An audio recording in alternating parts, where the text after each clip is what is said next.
Hello everybody, James here once again on location, and it is indeed Storytime with Dutch Mantell 103 with the eponymous Dutch Mantell himself. What'd you call me? Autonomous. Oh, I wouldn't dare repeat it. Eponymous. Oh, I see. I thought that was a word you'd like. I do like that word. Yeah. What's that mean? So, named? Named. Yes. So you are the person whom this podcast is named after, of course, because it is your podcast. For the sake of the viewers, where are you today? I'm in Greece, and this is the first time I've worn a vest on the podcast, and you haven't told me to go and change because I look too gay. I will not say that. You can't say that anymore. Of course you can. Well, you don't look gay. I don't think, not yet. No. But I've looked gayer, trust me.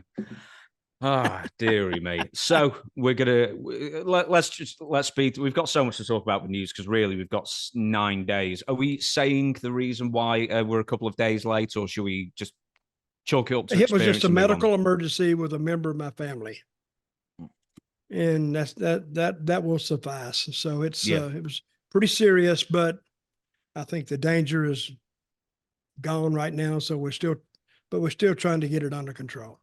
Yeah, absolutely. We shall. I don't know if this is going to be coming out on Monday or it could come out on Sunday. Depends if my editor is free enough to do it, because I think he sort of hinted that if he was bored enough, he'd just edit it and post it a day early. So whenever this comes out, this is Saturday morning / afternoon / early evening for me as we do this. But we've got a ton of news to talk about, so we're going to talk about that very briefly. Go to Facebook. But talk about the good thing of being a little bit late. More news comes in. I was struggling. I was struggling for news this week, and then a fair bit happened on Friday. So I thought we'd throw this. We always do that. We always miss the news sometimes by like 2 hours. Sometimes. Yeah. Remember, we came out with that special that time because the news hit right when we was wrapping the podcast up. And then we did a special deal on it and came back with it. Mm-hmm.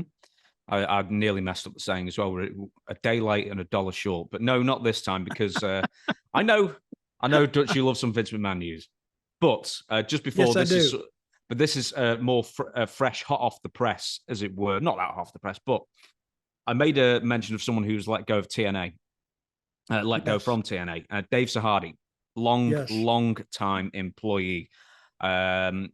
I'm hoping that you can shed some light on who this fella is and what he meant to the company. Dave Sahadi is a production expert, actually. He's a producer and a director, and he can also run when I say run the truck, the truck controls all the cameras, and he's pushing he's the Kevin Dunn of TNA. And he'd been there forever, like almost their total existence, really. He'd been there 18 years and very, very talented, really, really good guy. He really is. And I'm thinking, well, why would they get rid of a guy like that? Unless he wanted more money or he was making too much money. I don't know. But when I read that he was released, I went, I mean, you really can't tell who's directing the show or who's producing the show just by watching the show. But he was also knowledgeable in lighting and in angles and how to pace it and how to shoot it. And so he was very talented at what he did. Good guy. And he was a good friend of mine. I hadn't talked to him in several years, but really good guy. I really hate that he lost his job. Did he have anything to do with the creative and your side of things? Well, he is kind of creative on his own. That's what they are. When you produce something, you're creating it from scratch. And we just, all creative does is tell a Kevin Dunn or a Dave Sahadi what they want. And then he gets it in his head and he goes and shoots it.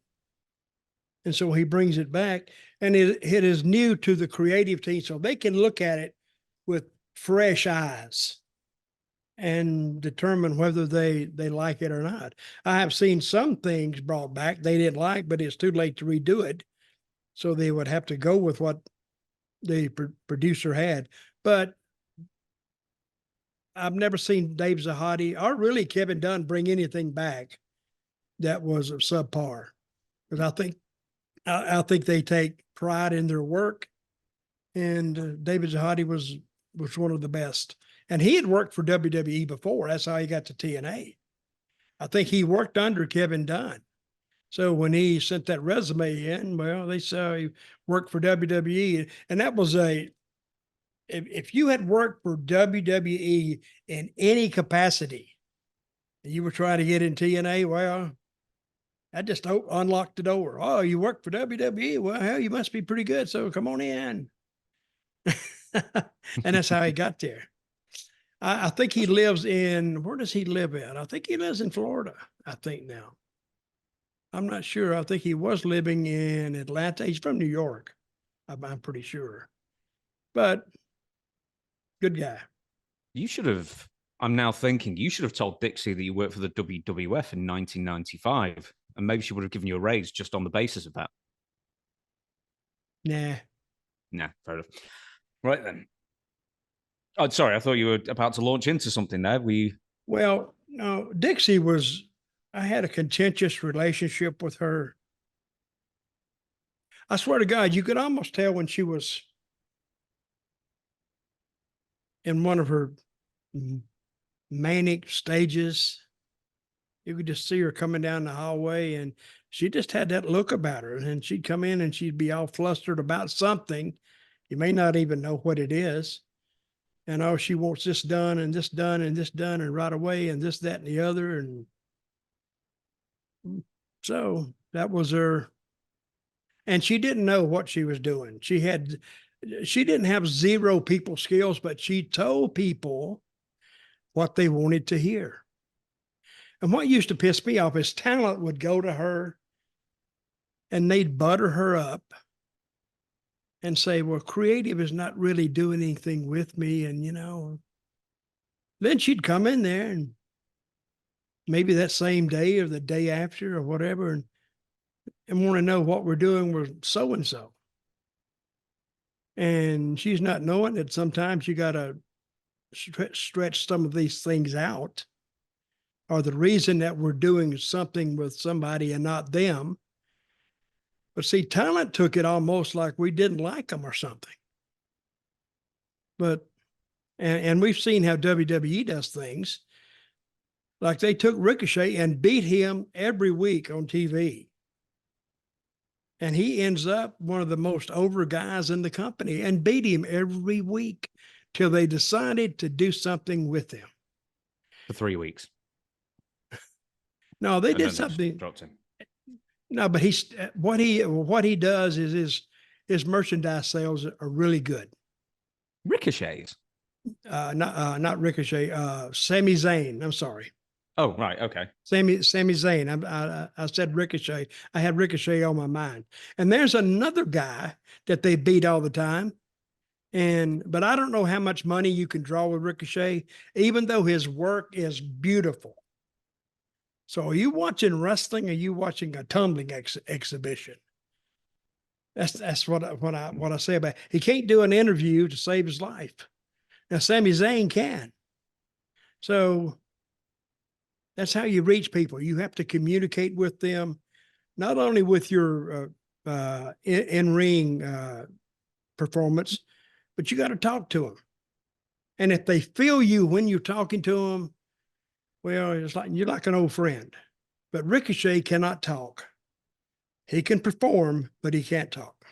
We'll be talking about Ricochet a little later because I believe Will Ospreay made mention of him in an interview recently. But this is the thing that came out, I think, yesterday as recording this, or maybe late Thursday. Time really does blend together when your head has been boiled. I've found Vince McMahon. The lawsuit has been paused. Old standby. Old standby. I've been clamoring for weeks. Vince, do something. We need to talk about you. Go ahead. Yeah, keep your trousers on, though. I mean, if you're going to do something this time, for goodness sake. Okay, this is directly from Wrestling Observer because I just copied and pasted it.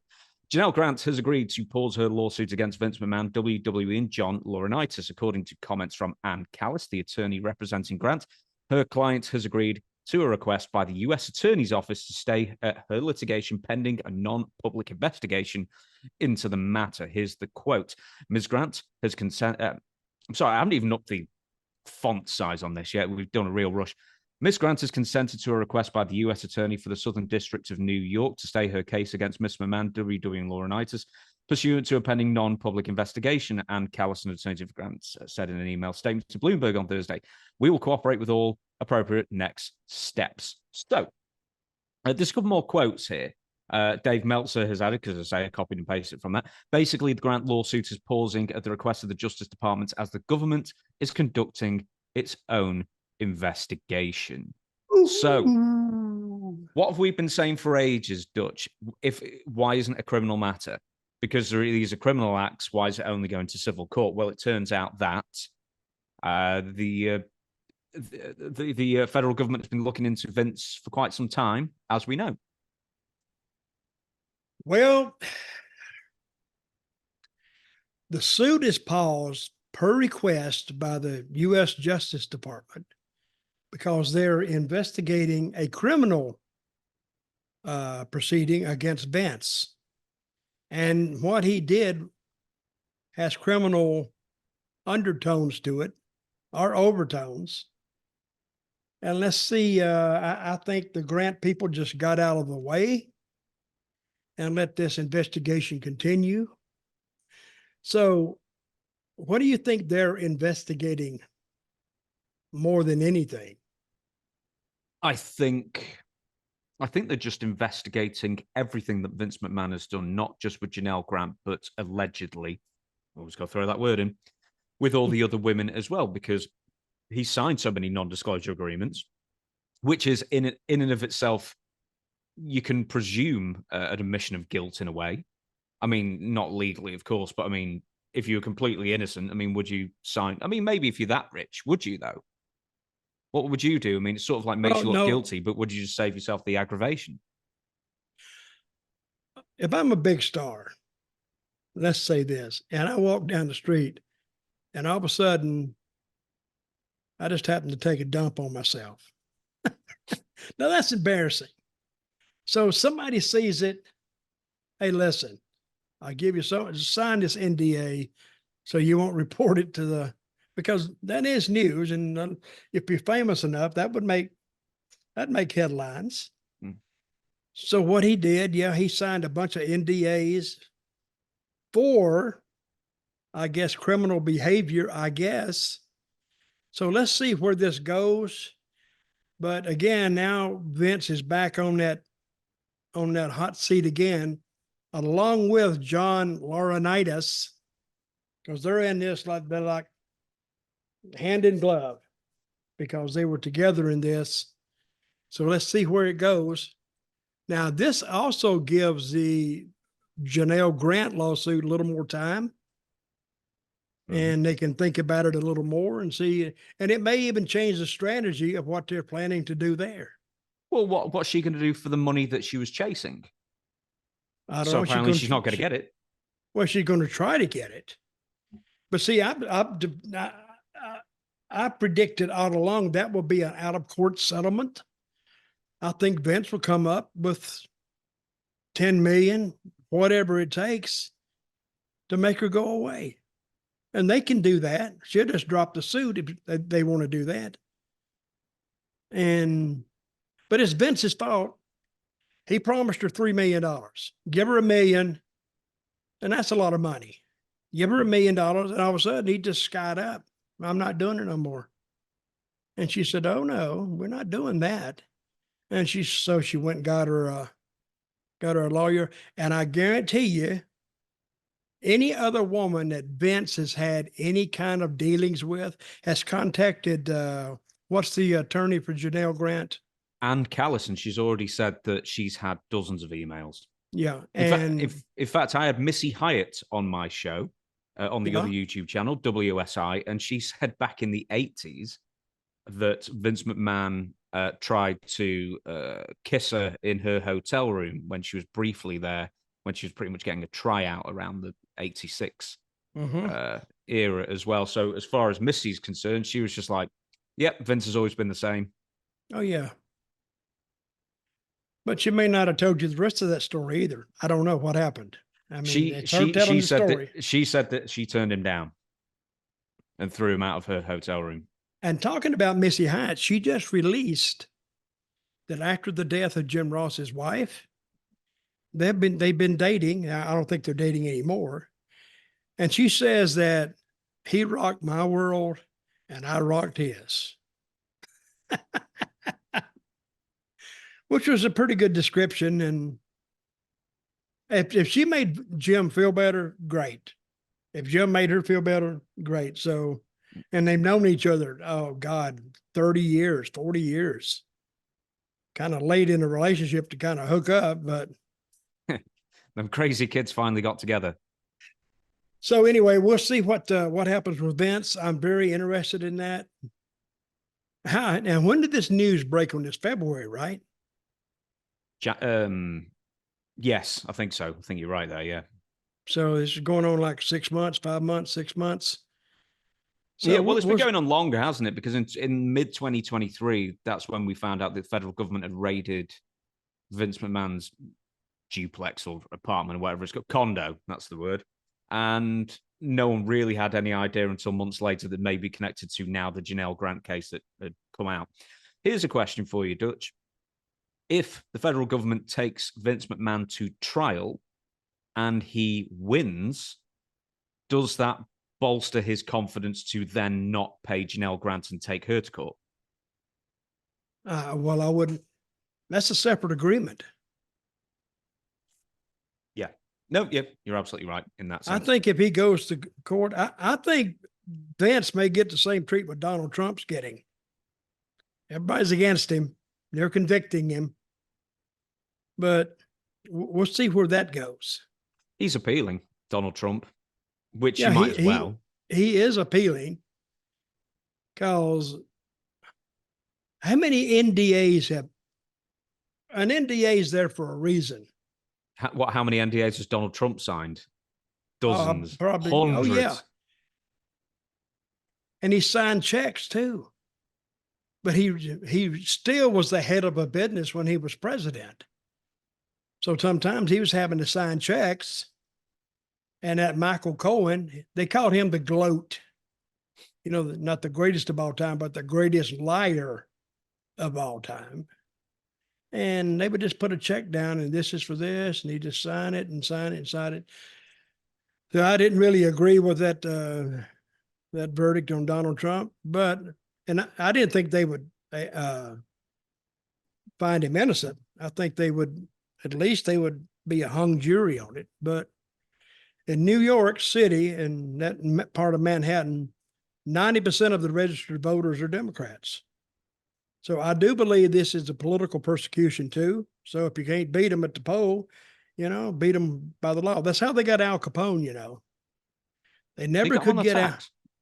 They got him on taxes and sent him to jail. Believe me, if they want to get you, they can get you. So, and it makes me glad I don't have like $1 billion to play with. They'd be after me. Next up, this is very, very quick. We'll just make a mention of it. SummerSlam going 2 nights in 2026. So SummerSlam 2026 is going to be in Minneapolis, sort of almost like a make good for WrestleMania not being there next year, I guess. And it almost seems that, all 4 of the major pay-per-views for WWE are going to go 2 nights at this point because it's such a money spinner. But also, I know like for the hardcore fan, it's fantastic. But how many nights can you dedicate to pay-per-views in this? 2 nights I'm still not in favor of 2 nights for WrestleMania. I don't like the 2-night deal, but hey, I'm not the boss. I'm not making the decision. And apparently it's making money for them or they wouldn't do it. So you're actually taking what would be a super card and splitting it in 2 and making it cover 2 nights. I'm not even sure you're splitting it in 2. It's like you're doubling it.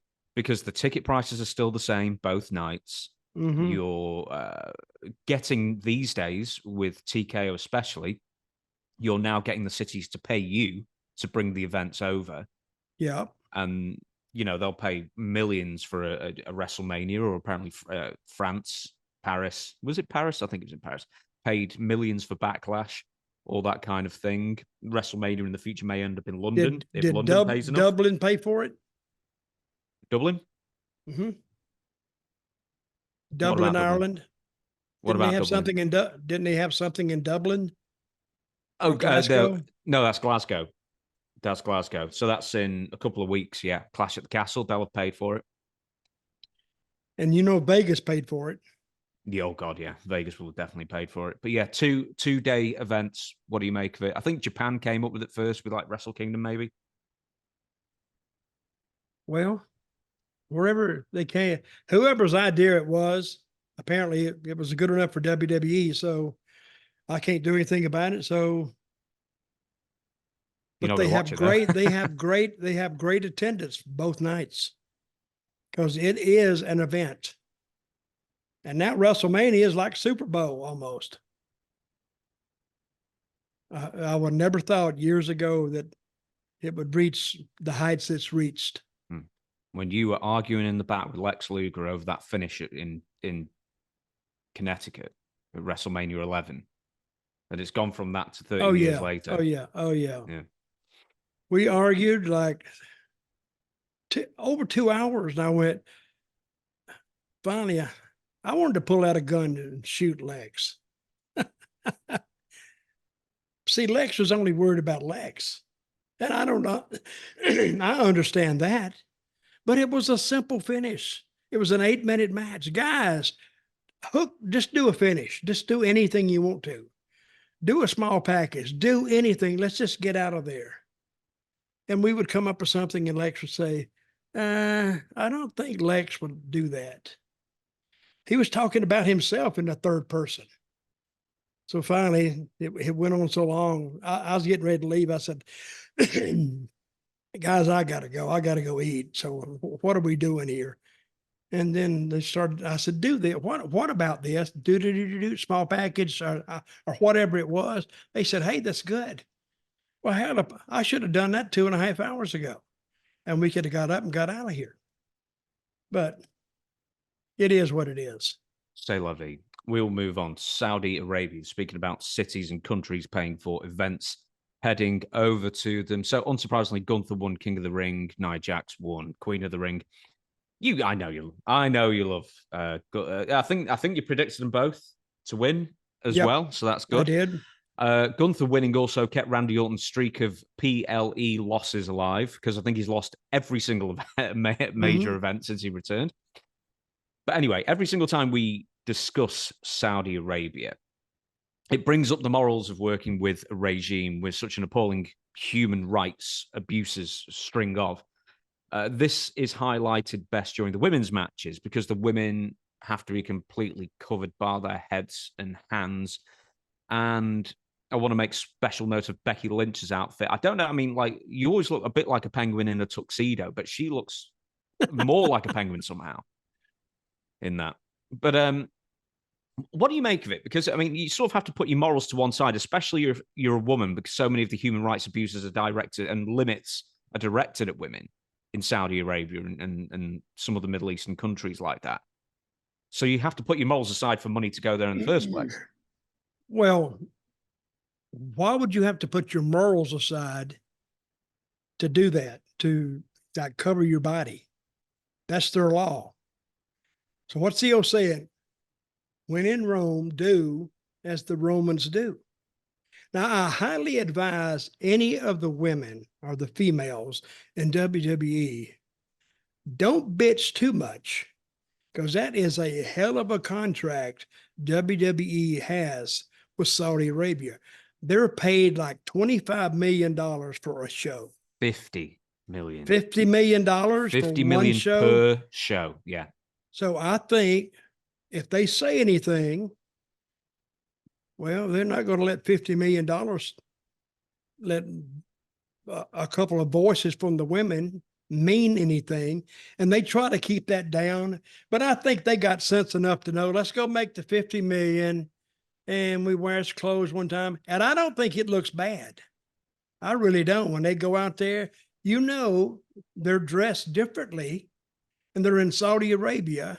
And I think for the viewing audience, the morality aside, I think it doesn't hurt anything. So if they want to speak up and lose their position, go ahead. It'll cost them a lot more than it costs WWE or Saudi Arabia.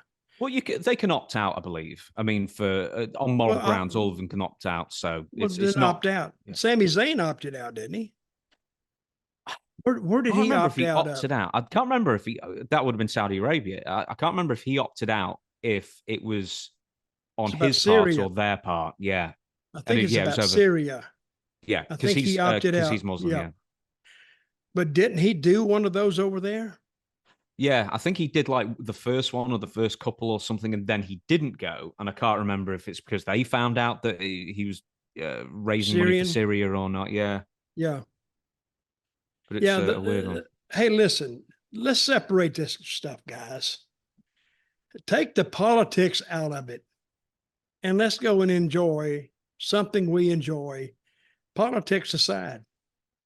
Because nobody's ever going to agree on politics anyway. But when you get in the ring, what's the politics there? It's who's going to beat who, or how you going to do it, or just you enjoy the crowd or whatever. But leave the politics on the street and then go and do what you got to do in the ring. I'd highly advise those girls not to run that mouth too much because they could be gone too. Yeah, I don't think anyone would be fired for not turning up. I'm just I think what I'm more getting at is you've got to wear different clothes. It's not for the best reasons. But are you of the opinion of, hey, make money while you can? No kidding. Not for the best reasons. You can't mix wrestling with politics. Everything's politics. I know that. But when there's $50 million involved, maybe I can just look over here. I won't see it. No, don't tell me. Don't tell me. I don't want to see it. Okay, you have a deal, right? You can make $50 million and a bunch of women come to you. Well, we don't feel comfortable doing that. And they may not. But what are you going to do? You're going to tell them, well, I just got to get somebody else. But see, they got contracts. They're going to get paid anyway. But that $50 million, that's they make $100 million a year off 2 shows. Yes. 2 dates. Well, before expenses. Yeah, of course. They've got to pay the talent, and they do pay the talent very well. Dutch, let me give you this, right? So they pay the talent what the contract says. See what I mean? They could be getting $100,000, say $500,000 a year on a $50 million house. You know what their payoff should be? Looks like $1 million each, I guess. But no kidding. It's like the rule of thumb is 1/3 for the promotion, 1/3 for the talent, and 1/3 for the expenses. So you take 1/3 of 50 million. How much is that? 15 million, 16 million. It don't cost them $16 million. It don't cost them 16 million to go over there and put a ring up and all that stuff. They don't cost them that much. No, the stadium will be provided for them for free. If they're paying 30 people and they're dividing it with $16 million, what would their payoff be? $500,000 for one show? Vegas performers don't make that. And that's the big time guys. Hell, that's Taylor Swift money. So, but whatever they got, more power to them. If they tell you to that's put Taylor Swift money that they're not getting. Put some clothes on and quit bitching. I don't think anyone's coming out and complaining. Let me give you this one, right? Because this is an interesting one. So where is it coming from? From people like... No, I think these are more fans. I mean, it's been going on for years now. And Oh. it's one of those things, well, you're appearing there, you're having to dress differently to appease a foreign market, that kind of thing. Yeah. And as I say, it's not for the greatest reasons in the entire world. I mean, but, morals differ from person Well, to what person. about, wait a minute, then what about the people who drink? You can't drink over there, You can't drink there. And if you're a woman, you can't go there on your own. You have to be accompanied by a man. See, so what are they going to do about that? Well, You nothing. can't change all the rules just because a bunch of women come in. You can change all the rules all you like. But the thing is that I just don't think they will. They've just got different ideas. No, they won't. Well, go to Saudi Arabia, make your money, and come back. Right, let me ask you this. So 3 days, 4 days. Did you do any of the tribute to the troop shows? I never did any of those. I don't know why. No. Right. So an early example, I think it may have been the first one, or it's one of the early ones. I think probably 2004, probably the first one. They said, they being WWE, it's not mandatory to go to Iraq or Afghanistan or wherever one of these bases is for you to perform. And Rob Van Dam said, well, I'm not doing it.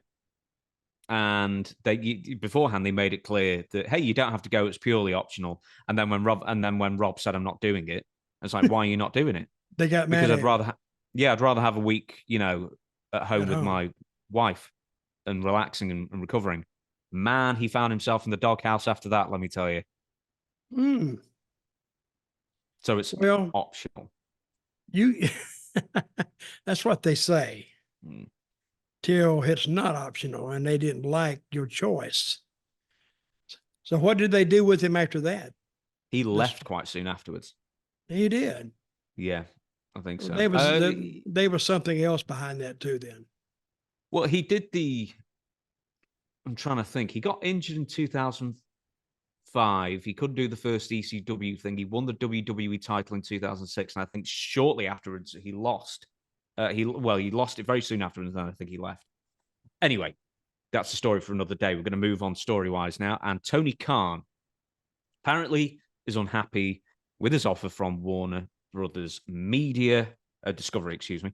And there was an article written a few days ago by Puck being the outlet, Matt Baloney, formerly of the Hollywood Reporter. So he said that WBD head David Zaslav and TNT Sports head Louis Silberwasser, I think I got away with that one, want to retain AEW Dynamite, Collision, and Rampage. However, Baloney writes, the clock is ticking, quote. I'm told the exclusive window closes in July, and AEW leader Tony Khan is said to be disappointed with the offer currently on the table. Khan also surely knows that Zaz losing the NBA would give AEW more leverage, even though the money to re-up AEW is a mere drop in the NBA bucket. If the window closes without a deal, others could swoop in for those rights, as Comcast has done with NBA. Extra awkward because WBD is said to own a stake in the league.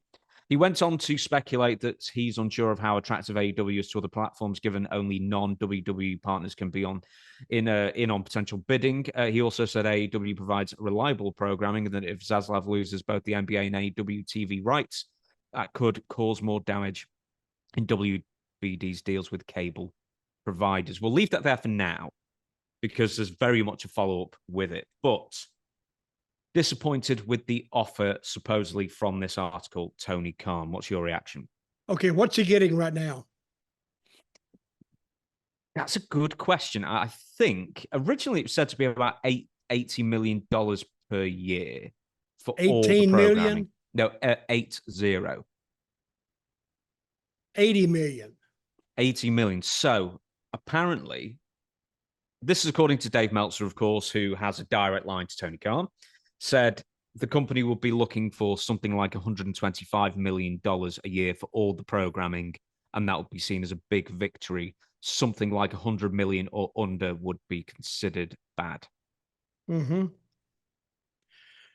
Well, their ratings don't increase. They haven't increased. And they're stuck on the 700,000 for Rampage or 800,000 for Rampage, I think. For Dynamite. And I think Rampage has went down as low as 400,000, right? They actually did under 3. I think they did the worst they ever did, but the show was moved to a different time slot. But I think they only did just over 200, the last one. Really? But Yeah. it was a different time slot, right? Yeah, but not markedly different. I think it was like 6 o'clock instead of like 11 o'clock or something. Well, that's a bad time. 6 o'clock. That's news time. People are not going to watch wrestling when the news are on. But I don't know. People think, or Tony Khan thinks that his show is worth more, and I don't blame him. But he's not the one paying; he's the one getting paid. So he needs to have a high price on it, and then they're going to haggle in between there. I think it'll stay there. I don't think he'll get the money he wants, and he'll come back out and say, "Yeah, we come up with a very amicable deal." That's the only thing he can say. So whether they get their money or not, I don't think he will. And all these other, like the NBA moving or leaving or whatever, I think it has an effect on it, but not as much as people think. Really? Because from what I gathered, TBS, TNT, I can't remember which one the NBA is on because I don't have the channels over here, but they were going after the C block, not the A block, not the B block of programming that they would have purchased for the next few years. They went for the C block with the majority of lower, lesser interest, I was going to say bouts, games. And that's was still going billions. That's what the TV show is. Mm. You rank it a C because you don't see the matches you want to see. You see some guy you've never heard of. It's almost like, I think you put Memphis wrestling on in the place of AEW right now, you might draw the same thing. And it's 40 years old. Who knows? With that being said, Dave Meltzer has responded to this. AEW sources have told Dave, I imagine the AEW sources being Tony Khan because they're really good friends, have told him that the first offer was not disappointing to Tony Khan, but that the two sides have yet to reach any deal. After reporting came out, it was pointed out by some online that Baloney is longtime friends with WWE CEO Nick Khan, and that Baloney has had Khan on his podcast before, leading some to believe it was a planted piece to harm AEW. WWE met with WBD during their TV rights negotiations, which Tony Khan said was part of sports when asked about it. But what Dave Meltzer said was, the numbers that I hear, I would not call disappointing. So Dave Meltzer is now saying through AEW sources, which actually means a phone call with Tony Khan, saying that Matt Baloney, the guy who we've got this information from, is a planted story, but that the story that Dave Meltzer is running is not a planted story, despite the fact we know he's really good friends with Tony Khan. What's the old saying? Don't believe anything in half of what you read. The truth lies somewhere in there. I think it was a disappointing number, but I can't say. I'm not there. I don't know. But I damn sure wouldn't put a lot of faith in what Dave Meltzer says. He is almost a paid public relations arm of AEW, because he thought one time they were going to make him, I heard he wanted to be part of the booking team. And I wish he would be part of that booking team and let him blow his brains out about after 3 days, like, oh my God, I don't know what the hell I'm doing. And it all runs together after a while. I don't know how Tony Khan tries to book 3 shows and do them justice. I don't think you can. Well, that's funny you mentioned that. And who is helping him? I've heard nobody. He's got to have help. No, I think there are certain people helping him. There are, but ultimately he's like the Vince McMahon. He's the person who gives it the thumbs up, thumbs down. But I think he, unlike McMahon, is far more involved with what should be happening on the shows. It's not just brought to him on a silver platter like it would have been with Vince McMahon back in the day. I think he needs to take a chance. If a guy comes to him and said, let me do this and see how you like it. Don't even look at it till it airs. Then say if you like it or not. That's how you find out if a guy's any good or not. He either sinks or swims. He swims or sinks. You see, that's a good point. The owner of a promotion would hire a booker and then let the booker book. Right. So when did that change? Did that change with Vince, or in any of the places that you booked, were you ever micromanaged like that? Never. Because they were, the places I booked, they were sick of booking anyway. They were glad to be away from it. So do what you do. And if you sit up there in the stands and you watch a show, if you do a couple of things that the people really like, hell, that's an improvement. See, the way I book, I didn't book from the first match on all the way up, because my guys basically were too green than to do a finish. That's all they could do. Now, when I got up to about the third match from the top, yeah, the guys had a little experience. Now you can do things with them, but don't give them something that they can't do, because they will screw it all up, not meaning to, but they will screw it up in trying to get it right. So make it simple. Keep it simple, stupid. That's what it is. So I would keep it simple, and I'd let them go 10 minutes, and I'd use such really fantastic finishes like a small package. Wow. Sometimes the matches were so bad, the finish got a big pop, because you know why? It was over. Because it ended. Oh, yeah. Please get them bastards out of here. Please, please. And you know the old hook they used to use in vaudeville? I should have had one of those running on stage and yank them off. But they busted her butt. And even when they come back, I never cussed and raised hell and screamed and hollered at them. They did the best they could. So I tried to help them, say, don't do this and don't do that. And why did you do this? And that's how they learn. And you got to do that almost every night. See, every night when I'd go to a show, we only ran like 3 nights a week. But after the earlier matches would come in, I would get them together, talk to them, and that's how they would learn. And progressively, they got better. But see, if you go back, and nobody can learn anything if you're like screaming and hollering and getting all upset with them. They didn't. I told a booker that one time. I said, they didn't mean to screw it up. They just screwed it up. So tell them what they did wrong without the screaming. Now they're afraid to do anything. But anyway, no, they never tried to micromanage me. Now, I really, really wanted to just have a week full of no AEW stuff at all, but it's sort of hard when the pay-per-view happened that weekend. So we'll try and do it for next week, I guess. But AEW Double or Nothing news. Adam Copeland breaks his tibia. Now, what the hell? we often discuss injuries after an AEW pay-per-view, and this is no different. Although this person doing the ill-advised stunt is probably not the first person you guess who will be doing it. So you saw what happened. He was facing Malachi Black in a cage match. You saw the footage. You saw his explanation of said footage. What did he say and what happened? He got on top of, was it a cage? 12 foot. And I'll tell you how I know it was 12 foot. I took a screen grab of it, took a photo of it on my computer, and then I took a little cutout of edge, and then I went, doot, doot, and it was 2 edges. I mean, he was Adam Copeland. He was hunched over a bit, so I thought that's about 6 foot. And it was exactly 2 Adam Copeland, so about 12 foot high he jumped from.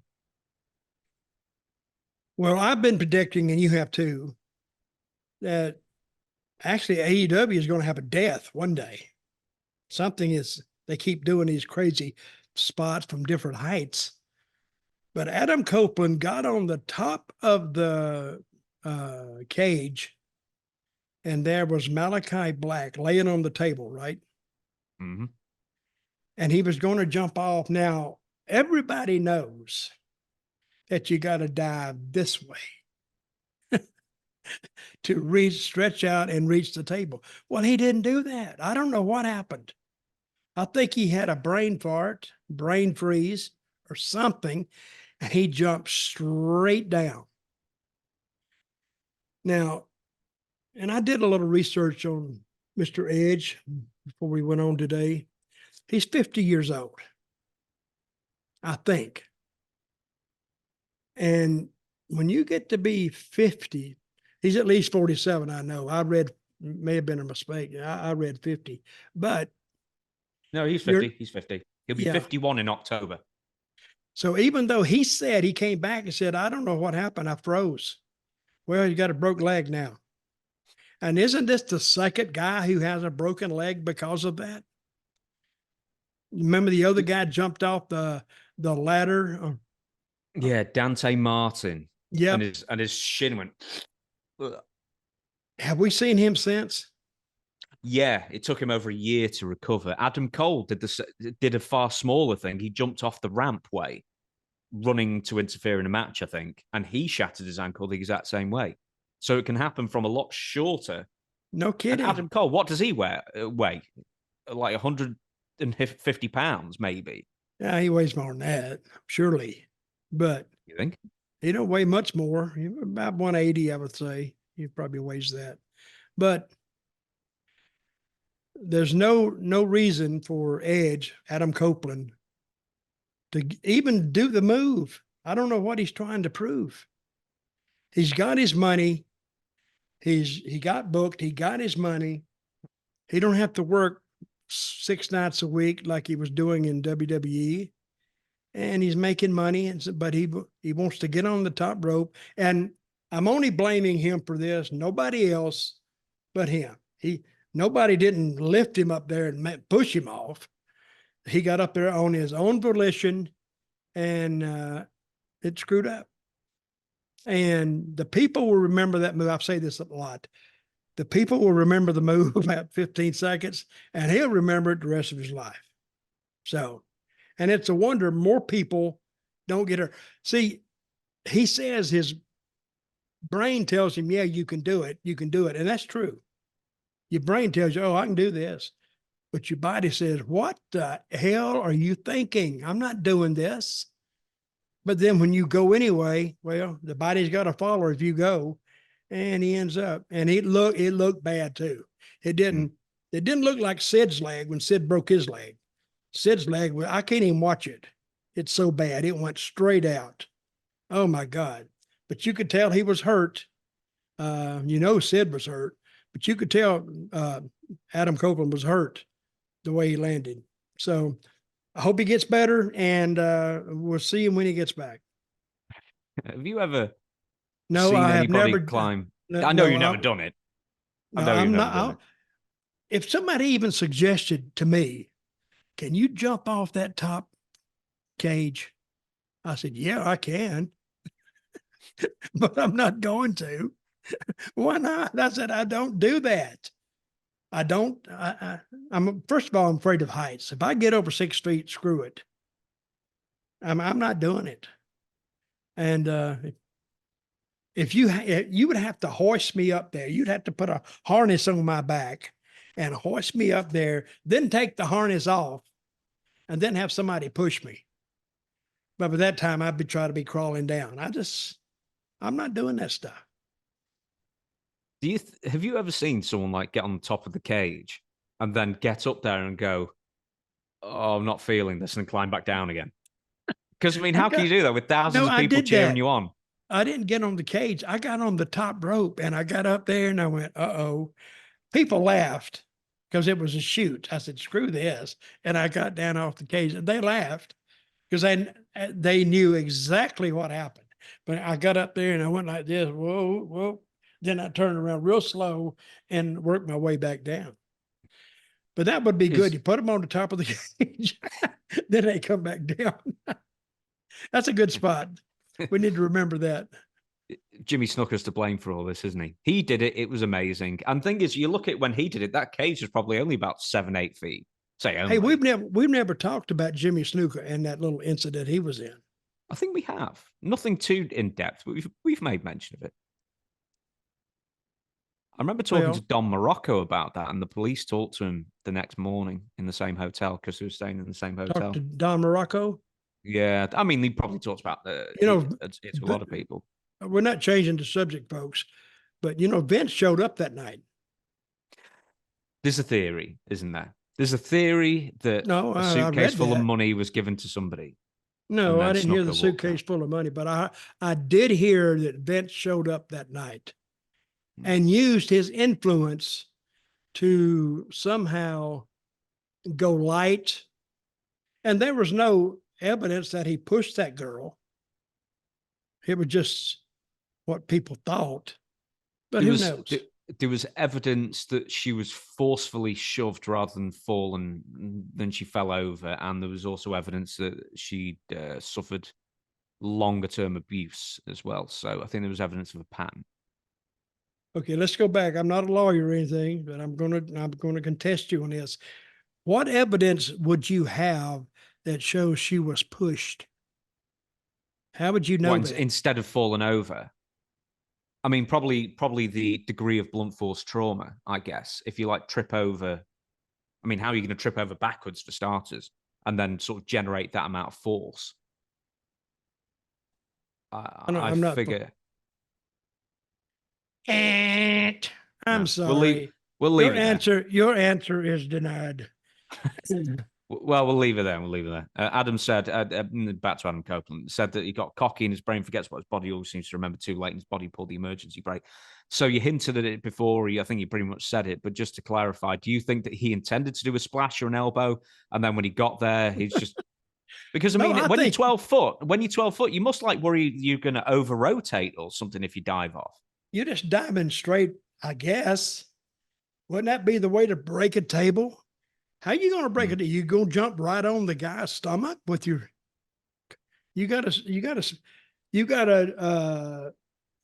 measure that impact out, and it's better on your body than just on your feet. Mm-hmm. I don't know what he was thinking. I don't think he knows what he was thinking, but I know what he's doing today, and he's taking some pain pills for the pain. He also won the match. Just before I mention this, he did actually still manage to put Malachi Black through the table. So at least he put enough force that it didn't look completely. So imagine if he jumped on his feet and then bounced off and went, bleh, bleh, and then the table didn't break. Oh, yeah. That would have been amazing. I would like to see the end of that match. He finished the match? He finished the match. He gets the pin, yes. And aiding him in his victory against Malachi Black, Gangrel made a return. David Heath. Yes, he to did. Mainstream wrestling, wearing his classic white vampire blouse kind of thing. Uh-huh. Have you ever worked with Gangrel? Never worked with him, but I've been around him on certain shows. Good guy. He had that gimmick. And I will say one thing about his gimmick. If you went into a bar and you don't know him and he's at the end of the bar, I doubt if many people would go down there and try to talk to him. When he had those teeth coming down like that and he's looking around like this, screw that. Are they permanent? I thought they were just like a... No, they are. Are they permanent? He can take them out and then they're capped. I guess that. But I don't know. Are they permanent? Well, I mean, if they're capped, I guess so, yeah. You can't like screw them in or something. I think he can take them out and you put some more in there or something. Oh, right. So you think they're like a, what do you call it? Like a grill or something? Something like that. But he looks kind of intimidating. Let me say that.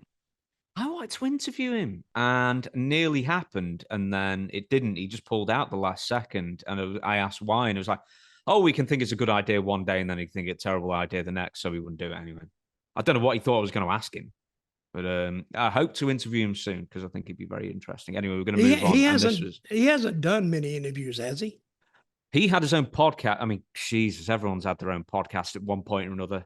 But he had his own podcast, yeah, for a brief period. So the thing is, how do you talk in those things? Because I've heard him talk with those things in like it. This. And, like, had a lisp. Yeah, had a right lisp going on, I think, at one point. Anyway, we'll move on. Main event was Jungle Boy and some other people. Anyway, the point is that it was an 8-man Anarchy in the Arena thing. But Jungle Boy set on fire. The big spectacular spot was during the 8-man Anarchy in the Arena match. Oh, good, I've written it down. But the Elite versus Team AEW when Darby Allin bursts forth from the back and sets fire to, as you call him, Elephant Boy, Jack Perry's legs. You saw the video. You saw what it was all about. What did you think? I mean, it almost had like Puerto Rico overtones, this. They love a bit of fire. I don't get it. The fire, yeah, it was impressive to watch, but why? I mean, what is Jack Perry Listen, you don't get in real life, you get fire like that on you, even on your legs, you're not coming back the next week. You're going to be selling those legs. You're going to be selling something. And they said, oh, it was okay. That what was his name? He was a fireman before that sprayed him. What's his name? Darby Allin. Yeah. He's trained in throwing fire, I guess, with one of those fire things, but I don't, it was impressive to watch. I don't know why. So I think that's what Tony's trying to do with his shows, put on some things that WWE has never put on before. I don't think they've ever used fire, have they? Oh, they may have had like a death match or something like that. They never had a flamethrower. I know that for nothing. Hey, that would be a good, really, to keep people away from you. Throw the fire. Oh, yeah.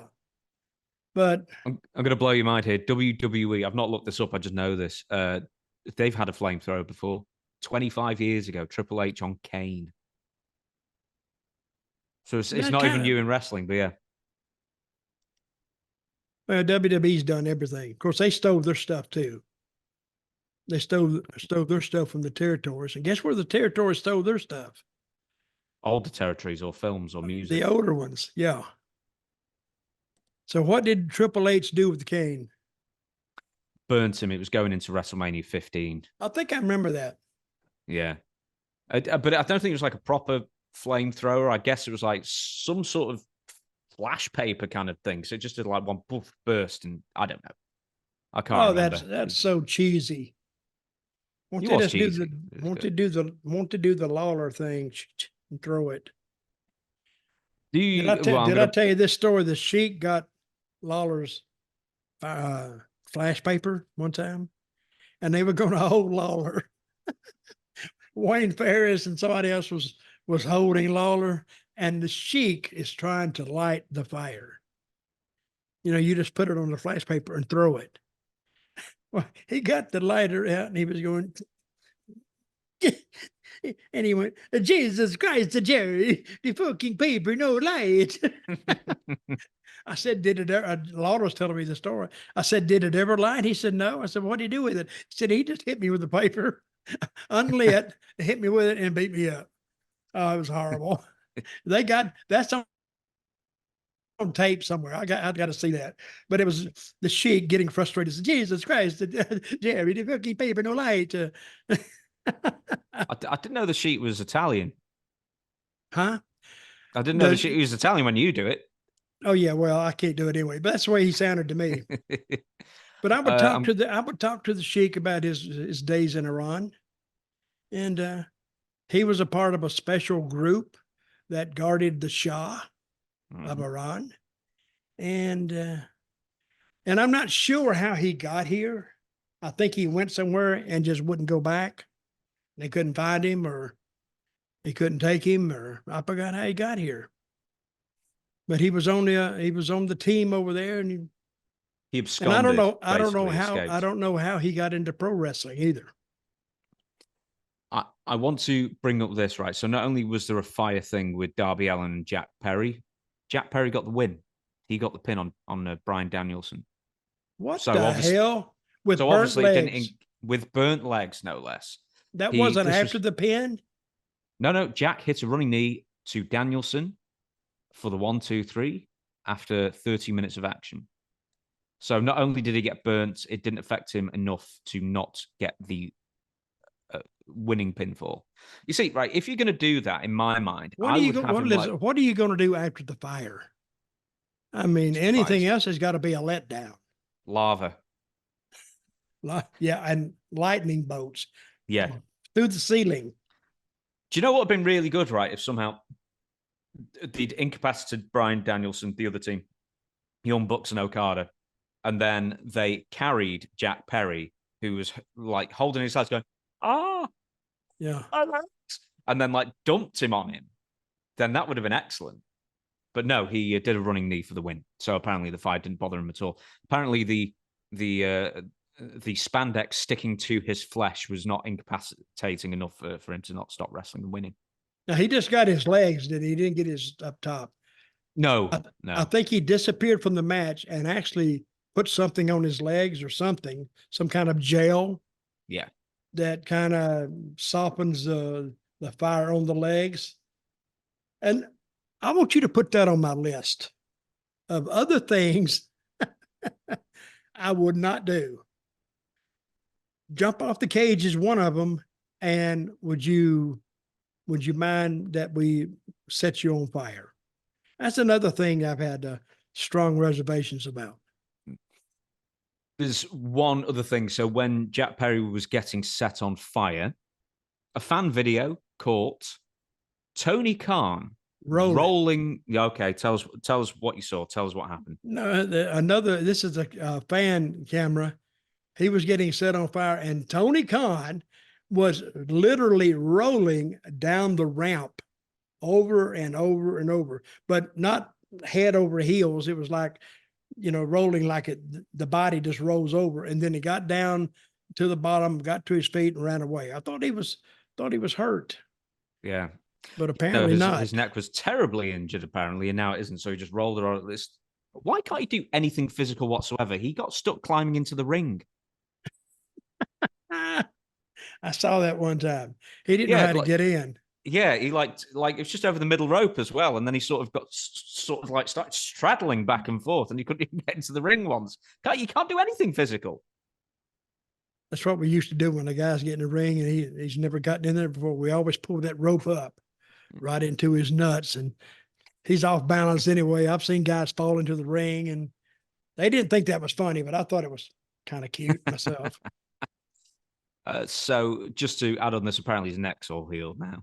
So he's auctioned off the neck brace that he's signed, and he's given it to charity to auction. He's also given $100,000 to charity to St. Jude's Children's Research Hospital. I don't know St. Jude's.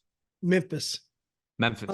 I've been there because we got a call one day at Channel 5, and they said they had some kids who always watch Channel 5 wrestling every Saturday morning and wanted us to come over there and see some of the kids. And I think I went over there one Saturday, and Jimmy Hart, he would go over there, and then Lawler would go over there. We'd space it out, but I'd go over there, and it's really, really tough to see those kids. Some of them having leukemia and cancer, because, and I would ask the nurse or whoever was leading me through. I said, "What's the problem with this child?" And they'd say, "Well, got leukemia." And I says, "Well, what's the chances are that he survives?" And they just look at me and they say, "Very, very low." So most of those kids I saw, they told me that they would probably not make it. And most of them were gone within 6 months. So, but if I could have helped a kid enjoy a day, and I was glad I could go and see them. Was that the first place you did that? Was Memphis? I didn't realize you did that.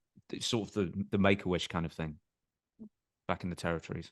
I think that's the only place. But I did see a little girl in Nashville one time. Forgot what was wrong with her. But they requested me there. I mean, she was just a big fan. And she was about, I don't know, 6, 7 years old. And I forgot what was wrong with her now. And I went in, and her dad was there and her mother was there. And I was talking to the little girl, and I brought her a little bit of I brought her a cap. I brought her a picture, and we took a picture, and I spent about 15 minutes there, 20. But sometimes you're requested for things like that. So, and I had no problem with going and seeing somebody that was really had a tough go in life. And these were young people too.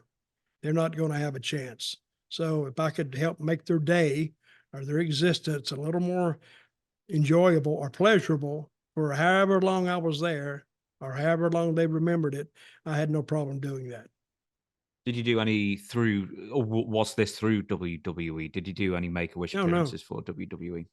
No, this was all through the wrestling office in Nashville, which was different than the one in Memphis at the time. And then I did this because of a guy called Guy Coffey in Memphis. He was like Lawler's right-hand gopher, because he had worked for the state and he had worked for the county and he had worked for the city. So when he retired, he became what they call a triple dipper, because he was getting money from the county, the state, and the city.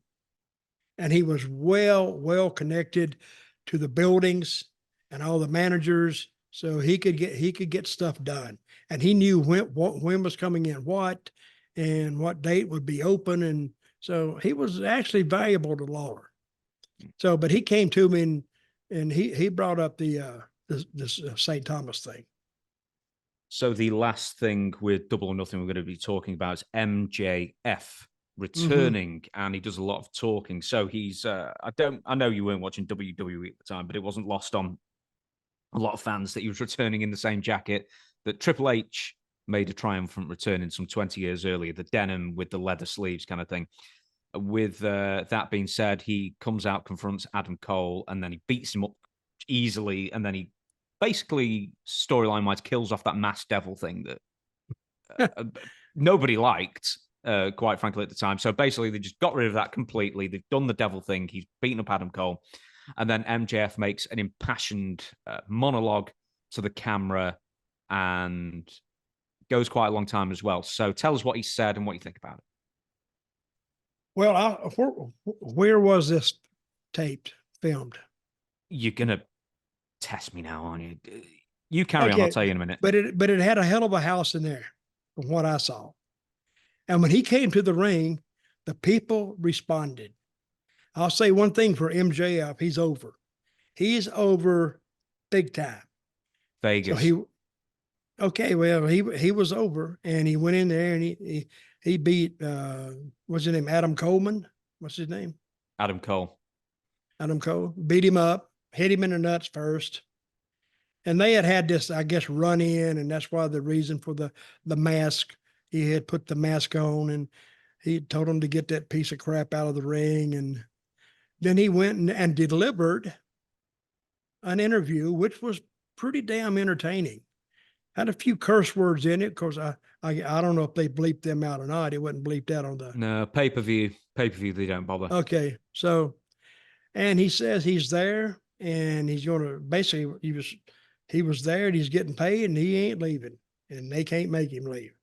And that's what the people in attendance and the people watching understood. And pretty good way to debut him. That's one of the better things Tony's done. But I don't know if Tony did that. Tony probably scheduled it. But I think MJF put this together mostly on his own, because, he has his certain different style. He walks all over the ring. He acknowledges the audience. And yeah, he acknowledged the cameraman as well. I mean, he's definitely not somebody who's memorizing all of his lines, or if he is, he's memorizing the lines and then going off script constantly just to react, which is what you should do. It's like a comedian. Yeah, absolutely. And he owned the stage. He owned that crowd.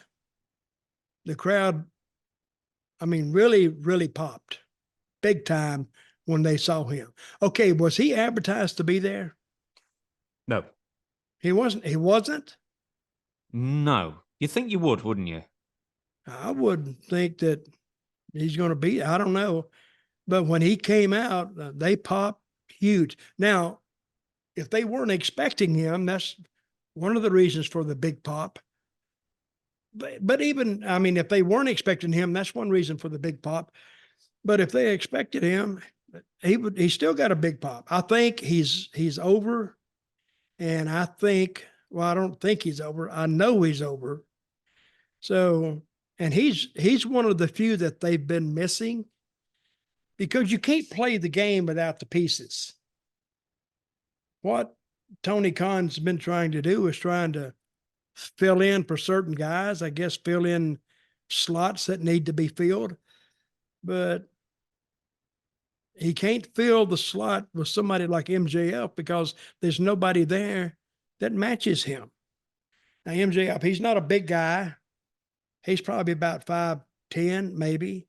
Less. Really? But it doesn't 5'8", matter. 5'9". But it doesn't matter. On TV, you look big enough.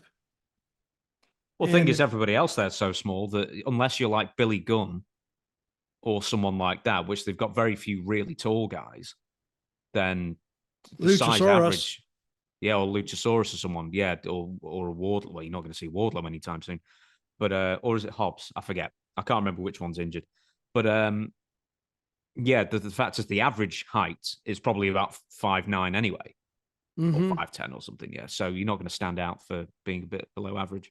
Very entertaining interview, and the people like him, and I think his merchandise sales should be through the roof. So he's got to be the number one merchandise seller in AEW. I don't know who else would even come close to him. I don't even know how AEW merchandise sells anyway. Weekly, it sells weekly, right?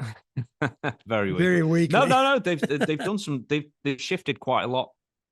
Not comparable to WWE, but not unimpressive by any means. Definitely. I figured when watching MJF that his delivery to my ear, and even his voice slightly, I'm not saying it mimics CM Punk, but there's definite similarities to the way they talk, I think. Although MJF does speak quicker and maybe a bit more aggressively sometimes, but I think there's a definite similarity that MJF is quite like CM Punk in that regard. Or do you not see it that way? Well, I don't think anybody wrote this for him. I think he may have written it down and just went over it in his head. But it was a good interview. And he was all over the ring. He was on the backside and he was talking to a fan in the front row, like, shut up or something. But do you know what's refreshing is when someone doesn't just stand in the middle and talk to the hard camera in the audience. Shouldn't it be the job of the cameraman and the director to find you and not the other way around? Yes. When I was in WWE doing the Zeb Colter character, they told me you got two cameras in the corner. Then you got your hard camera. And they say, don't look at the corner cameras. I went, what? Yeah, don't look at them. Don't even acknowledge them. I went, I didn't say too much. It's their business. So, but I was always talking to the hard camera, always. Because he told me, don't acknowledge the cameras in the corner. If one guy had come in and got right here, I'm not supposed to acknowledge him, which is kind of hard to do, really. So if the camera's right there shooting me, and all of a sudden I'm going, blah, blah, blah, blah, blah, then I can look at the camera and go, like, I got it, Vince, I got it. So, but they had some weird rules there like that. MJF says that he doesn't need a New Japan or a Vince McMahon to make MJF. Oh, I liked it the way I liked the way that rhymed. I don't need a New Japan or a Vince McMahon to make me a star. He says that he doesn't trust anyone and he's driven by hate and some other stuff as well. And then he reveals a tattoo on his calf of poker chips with AEW. He said something there. I didn't know exactly what he said. Right before he turned around and showed his tattoo, what did he say? You're asking me to remember something from 2 days ago. I can't remember. I really can't. Basically saying he's re-signed, I think, and just said he's not going anywhere. Yeah, he did say that. Yeah.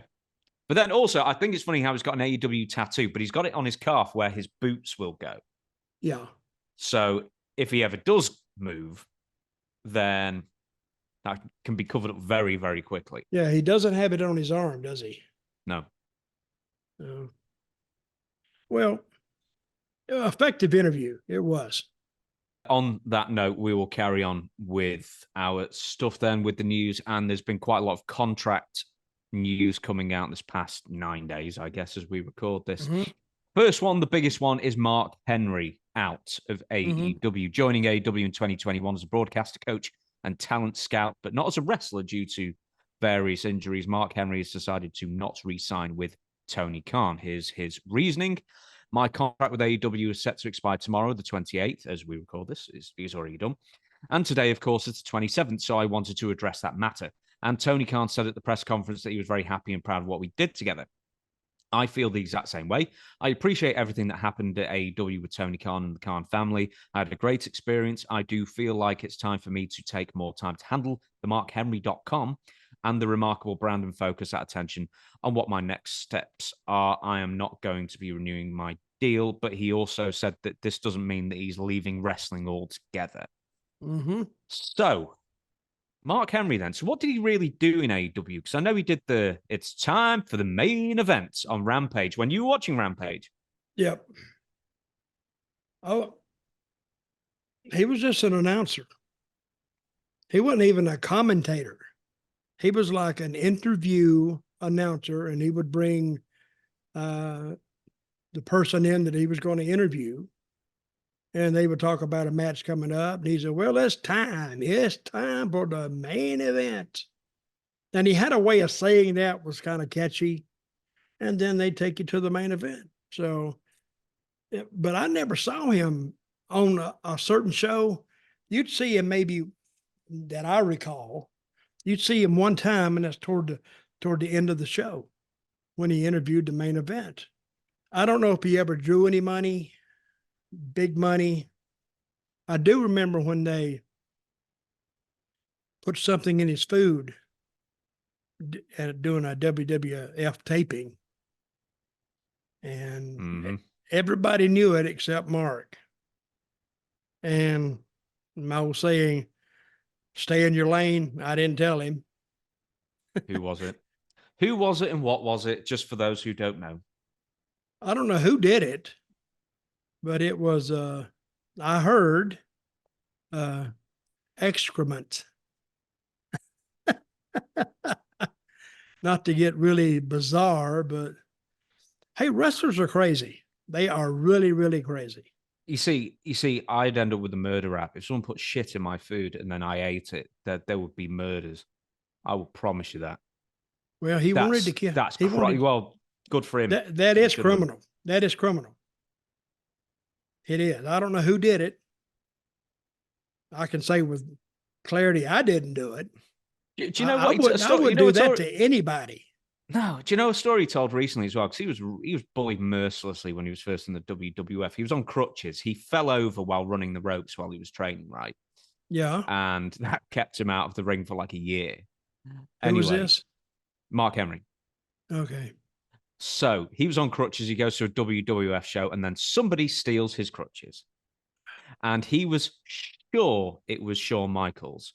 And to compound the thing, I think this is the same story, is that Shawn was hiding behind Sid at the time. And then he only found out ages afterwards that it was neither of them, it was Paul Bearer. Mm-hmm. Paul Bearer? Yeah, Paul Bearer stole them. Now, that guy didn't pull ribs on anybody. Oh, he did. I never heard of it. Well, with The Undertaker mostly, I believe, but yeah. So he wasn't hiding behind Undertaker, he was hiding behind Sid? No, he just didn't even know. He didn't even mention it. He just stole them and threw them away, probably. But there you go. He didn't get his... Wait a minute. Finish the story. Did he get his crutches back that night? That I don't know. But he went off, and then he went to Vince McMahon and yelled at Vince and stuff like that. Anyway, he just did everything at the time in the wrestling business to get yourself the most heat possible. By getting ribbed, complaining about it, threatening the wrong person, going to the boss. Well, where do you think Mark Henry ends up then? Do you think he's going to go back to WWE? I mean, really, I know AEW could have done a lot more with Mark Henry. I mean, he could have made him a commentator. They could have made him him on more than Rampage. The landscape now in WWE is a lot different than when he left. Because there's another company there, TKO. And if they can find a spot for him, Yeah, he may fit in, but I don't even know what he would do there. See, just doing one interview a show didn't mean that much, and he was just a accessory. He was just a commentating host for one segment, is all I ever saw, or he may have done two. But I don't know if they could find a spot for him, or if they even want him. He could maybe, like, if he's an ambassador, like a Kevin Nash or a Lex Luger or something like that. Well, he has that Olympic experience behind him. The Olympics are coming up. So WWE could possibly find something for him to do this year. And face it, if WWE wants you, they can get you. They can get you something to do. All they're trying to do is, for their accountants and all, they got to put a job description down. What do you do? They just can't say, we're writing him a check for what? And leave it blank. And they got to put down something. So with the Olympics, he may fit in. I mean, this is a long-held complaint with AEW. It must be said that they hire people, especially from WWE, and then they don't use them to the fullest of their potential. We'll get to a couple more in a minute. But just one more thing, Ryback, who... Did I ever tell you that Ryback blocked me on Twitter? Never spoke to him in my life. Blocked you? Blocked me on Twitter. I mean, I was heartbroken, as you can imagine. He didn't block me. Myself to sleep then. Oh, was he not? Oh, you one of the unlucky ones then. So, anyway, he was quick to jump, as he always is, quick to jump on, try and leech a bit of publicity off someone more interesting than him. He says, hey, the Mark Henry, definitely hit me up when you're in Vegas. Not once have you done so prior, and I agree. I mean, that should be the clue. Not once have you done so prior. Yeah. But anyway, I agree. I would much prefer to talk in person, but you were the one that initially went on Busted Open and did what you did, whatever that was. You're better than to do what you're doing here. And I've tried coming on Busted Open, but well, apparently they won't let him on Busted Open, like we won't let him on this show because he did ask. Not letting me up or following up. Looking forward to talking eventually. Why does Ryback just have to just get his oar in, stick his oar in, and everything? I don't know. I really don't. He did one angle there, one big one. And then that was it. And then it almost faded the night they did it. And then the next week they asked him to leave or something. I mean, they did an angle and then they killed it without ever really having a match. I need to go back and look at that. I don't understand what happened. You can't even remember who it was with. So anyway, there you go. That speaks to it. We will move on. We're going to move on to an ex-WWE wrestler who was also a AEW import and didn't wasn't given the opportunity to live up to his expectations. And it is one Jake Hager, Jack Swagger, someone you may have shared a car ride or two with in the past. So perhaps not surprisingly, your former charge, Jake Hager, a.k.a. Jack Swagger, 42, and AEW have agreed to mutually split, with Jake having basically nothing to do in at least a year and a half. His AEW run will be remembered for being part of Chris Jericho's Inner Circle. That's nothing. Well, yeah, no, you won't really remember for much. And honestly, that is not Jake's fault. And the Jericho Appreciation Society, and for liking a purple bucket hat. So Jake's AEW run, I know you saw him on Rampage. I know you talked to him here and there still. How do you sum it up? They did nothing with him. Why would you take a talent like Jake? Now, I actually texted him, I don't know, like 2 days ago, and said, and somebody was asking me about the Zeb Colter, the Jack Swagger alliance. And that was over because we were talking something that was current. People actually believed that I felt that way. And he was getting heat, and we weren't doing anything. We just had the heat because of our beliefs. And the crowd was split, like the country is split now. Half the fans liked us, half the fans wanted to kill us. Not kill us, but They didn't like us. But I was saying, when you take a guy like that and give him a patriotic gimmick, kinda, the world is going to hell, and we're letting it, and certain people don't need to be there, and people are going to disagree with you. But when that ended, and he could have went, if you had that same gimmick today in WWE, he'd be hotter than almost the hottest thing they got. Because you just got to ride that Trump train right now, and you get a ton of heat, or you get a ton of applause. Because it's a weird thing that's happening in America right now. They convict an ex-president, never happened before. Will he go to jail? I don't think so. Nah, I don't think so. I think if he loses the appeal, he'll just get fined. Community service. Imagine Donald Trump picking up rubbish on the highway. Well, he'd appeal that right away. I don't blame him. So, but I've been listening to, I think they may have elected him just for this going on, because he has now he has a lot of people who didn't vote in the last election. And a lot of people are saying, I'm going to vote this time. They're voting to register their unhappiness with the current state of affairs in the United States. So if it takes voting for Trump, they'll do it. Am I saying I'm voting for him? Doesn't matter what I do. It's what the majority of American citizens do that's going to elect the president. But to take a guy like Jack, and an accomplished amateur wrestler, and put him with Jericho, I mean Jericho was over, but he never did anything with Jericho. He was like the muscle. He was like the silent muscle. That was about it. But he never really beat anybody up. It never was. He had other people in it, and he was just covered up. So, but we need Jake back on. We need Jake back on the show. To talk about this. The secrets of AEW. Hey, he may have signed an NDA. What do you think? Tony Khan touched him where he weaves from? Well, no, NDA. You can't go and tell like anything that happened here or in AEW. Nah. You don't think so? If he would though, but it'd be interesting, right? So he's 42 now, and 42 is the new 22 at this stage. Just 40s is nothing now in wrestling, whereas in 20 years ago you were washed up by 35. Oh yeah. What's the best thing for Jack to do? I mean, Jake, I know you call him Jack, and I sort of flitter between the two, I guess. What's the best thing for him to do? Do you think he goes back to WWE? Do you think he get lost in the shuffle? Do you think it's better for him to go to another company? I mean, as a joke, you told him to retire and get another job on this very podcast. That was as a joke, though.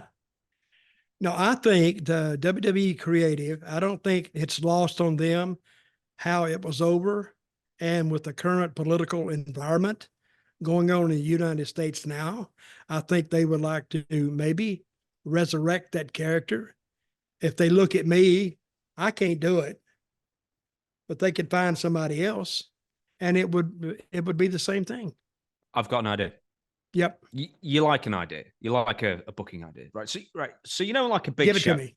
Yep. Like Roman Reigns will come out to the ring, right? But like during his entrance, as he's walking down the ramp, there'll be a big 3D logo or something that'd be superimposed, right? Yeah. And same for Becky Lynch and same for other people.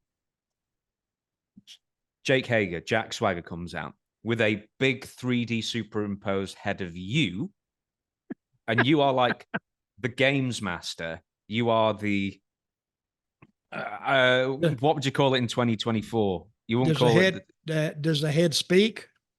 Yes, and you just go, "We the people," and then it will welcome everybody in. I think that'd be a fine idea. Yeah, you are the all-powerful, all-knowing, floating giant space head of Jack Swagger. Somebody wrote me, why didn't We the People go further?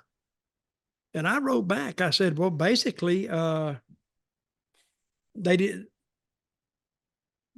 lost track of what they were trying to do. And I think they got afraid of it. That's what I think. They said, I don't know, we might we're taking this too far and this, that, and the other. And I don't, we could have took it a lot. They still had gas in the tank, a lot of gas. So, but it was one of the gimmicks that I did that I really enjoyed doing. And I got up in front of MetLife Stadium in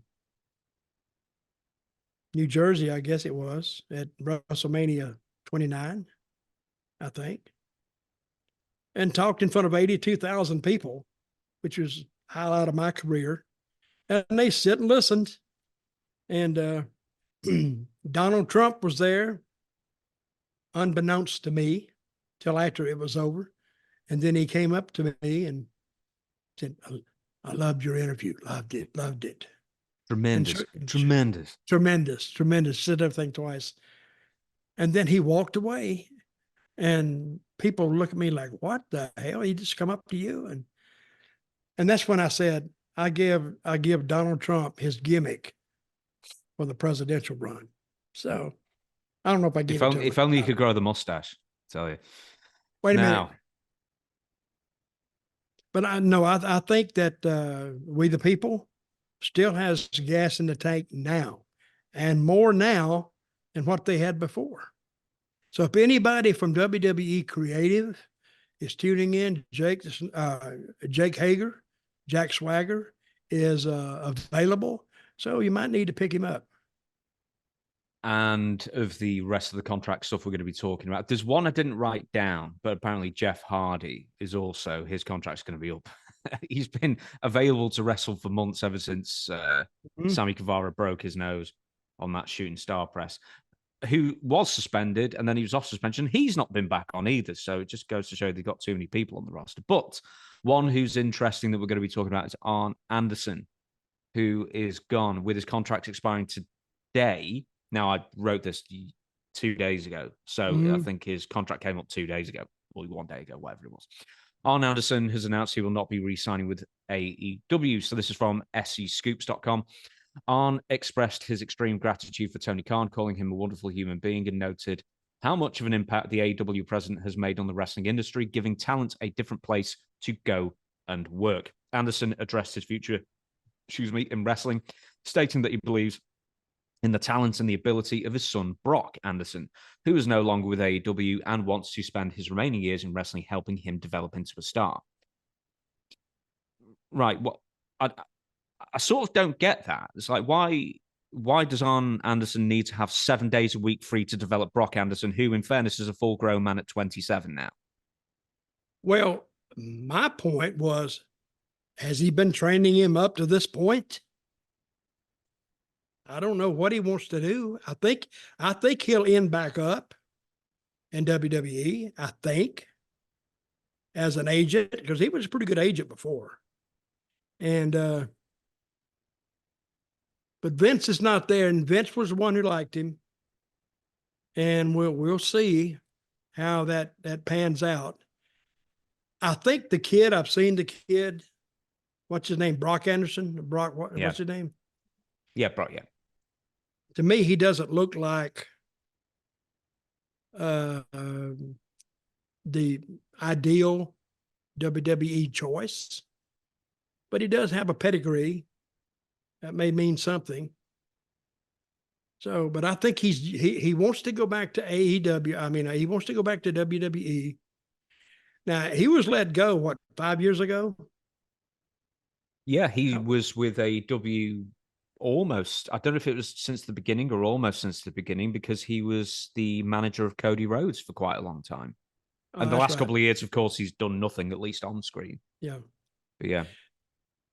Actually, when the first time I met Tony Khan was in Jacksonville when WWE went there, and they did a For the Troops special broadcast. It was around November. And I told Arn that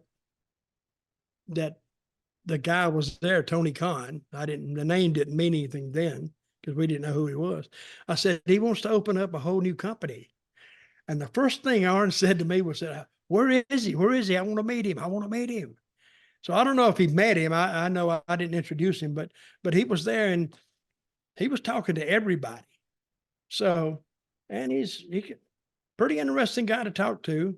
But Arn wanted to meet him. So I guess when he started his company or started talking about starting his company, that was about the time that Arn got released. And I guess he called Tony and he was in. So you said that Vince McMahon really liked Arn Anderson. he did. Yeah. I don't know what happened there. I really don't. Because he would go on the road. And see, the way the agents went on the road there, they didn't go every week. They would go to Raw and they would go to SmackDown every week. That's their TV shows. And they may have done two Raws and two SmackDowns back in those days. And the agents, everybody had to go to those. And then they would alternate, like going on the road. Like Arn would go, and then somebody else would go, and then somebody else would go. I mean, they're not gone all the time. So, but Arn was there for a long, long time. After he got hurt, he couldn't wrestle. His hand was messed up. I think that's when he ended back up in WWE. I don't know where he got hurt. In WCW. I think they did I don't know if they did neck Wasn't it surgery Tully Blanchard? Tully Blanchard was his partner. He was. Tully left the business full-time a lot longer before Arn Anderson. I think Arn Anderson got hurt. Okay, what is Tully Blanchard doing now? He was doing that religious revival thing for many, many years. Okay, I'm going to bring something up. I don't think, I may have done it before. If it's religion and wrestling, we've brought it up several times. Is it Marjo? Is it what, sorry? There's a preacher, used to be, named Marjo. Made a documentary of Marjo. It's out. Was this in the 70s or something? Yes. Yeah, yes. You told me to watch it years ago, remember? He was a child evangelist, and he was preaching when he was like 4 or 5 years old. It's a fascinating documentary of the revival business, the religion business. And he did it up till he was about 20, 21. And I guess he had a change in philosophy, I guess, thinking he was going straight to hell. But he said it's just basically the revival business is nothing but a money business.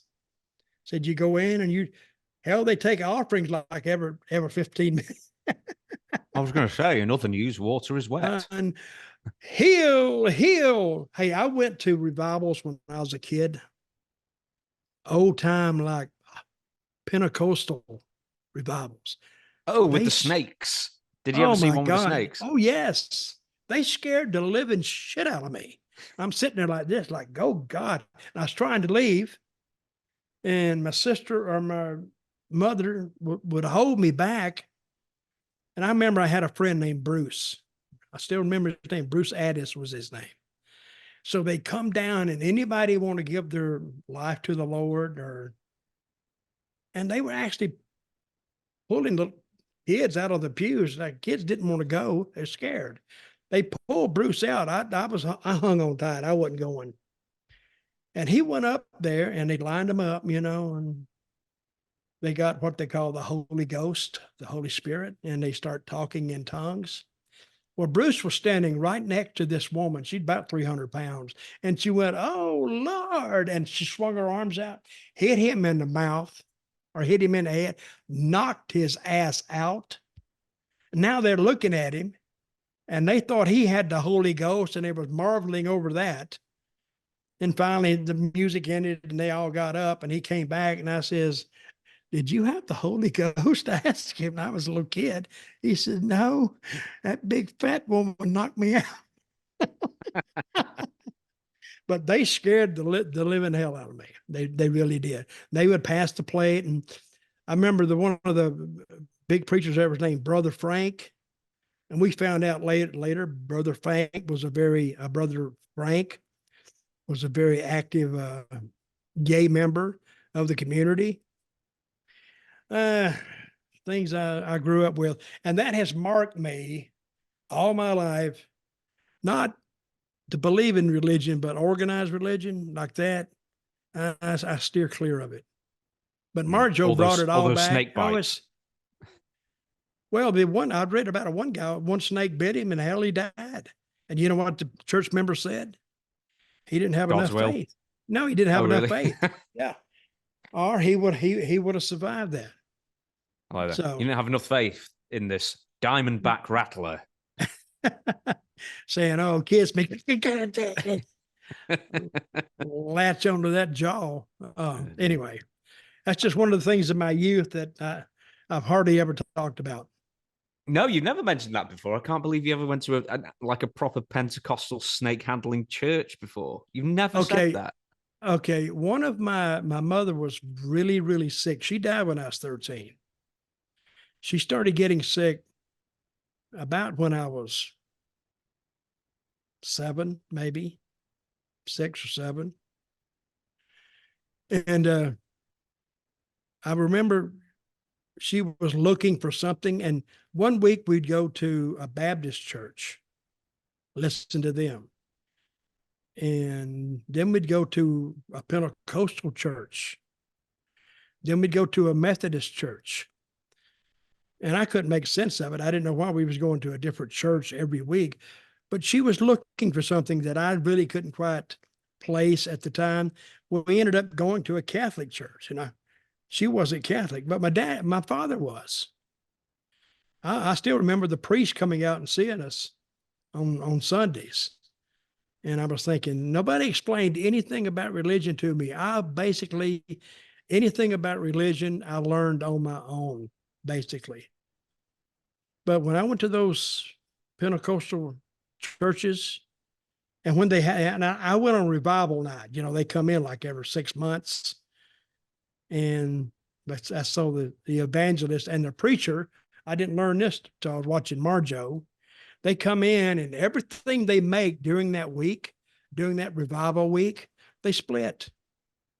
So they've had donations that week, and they do it every night of the week, Sunday to Saturday. That's when they have the revival.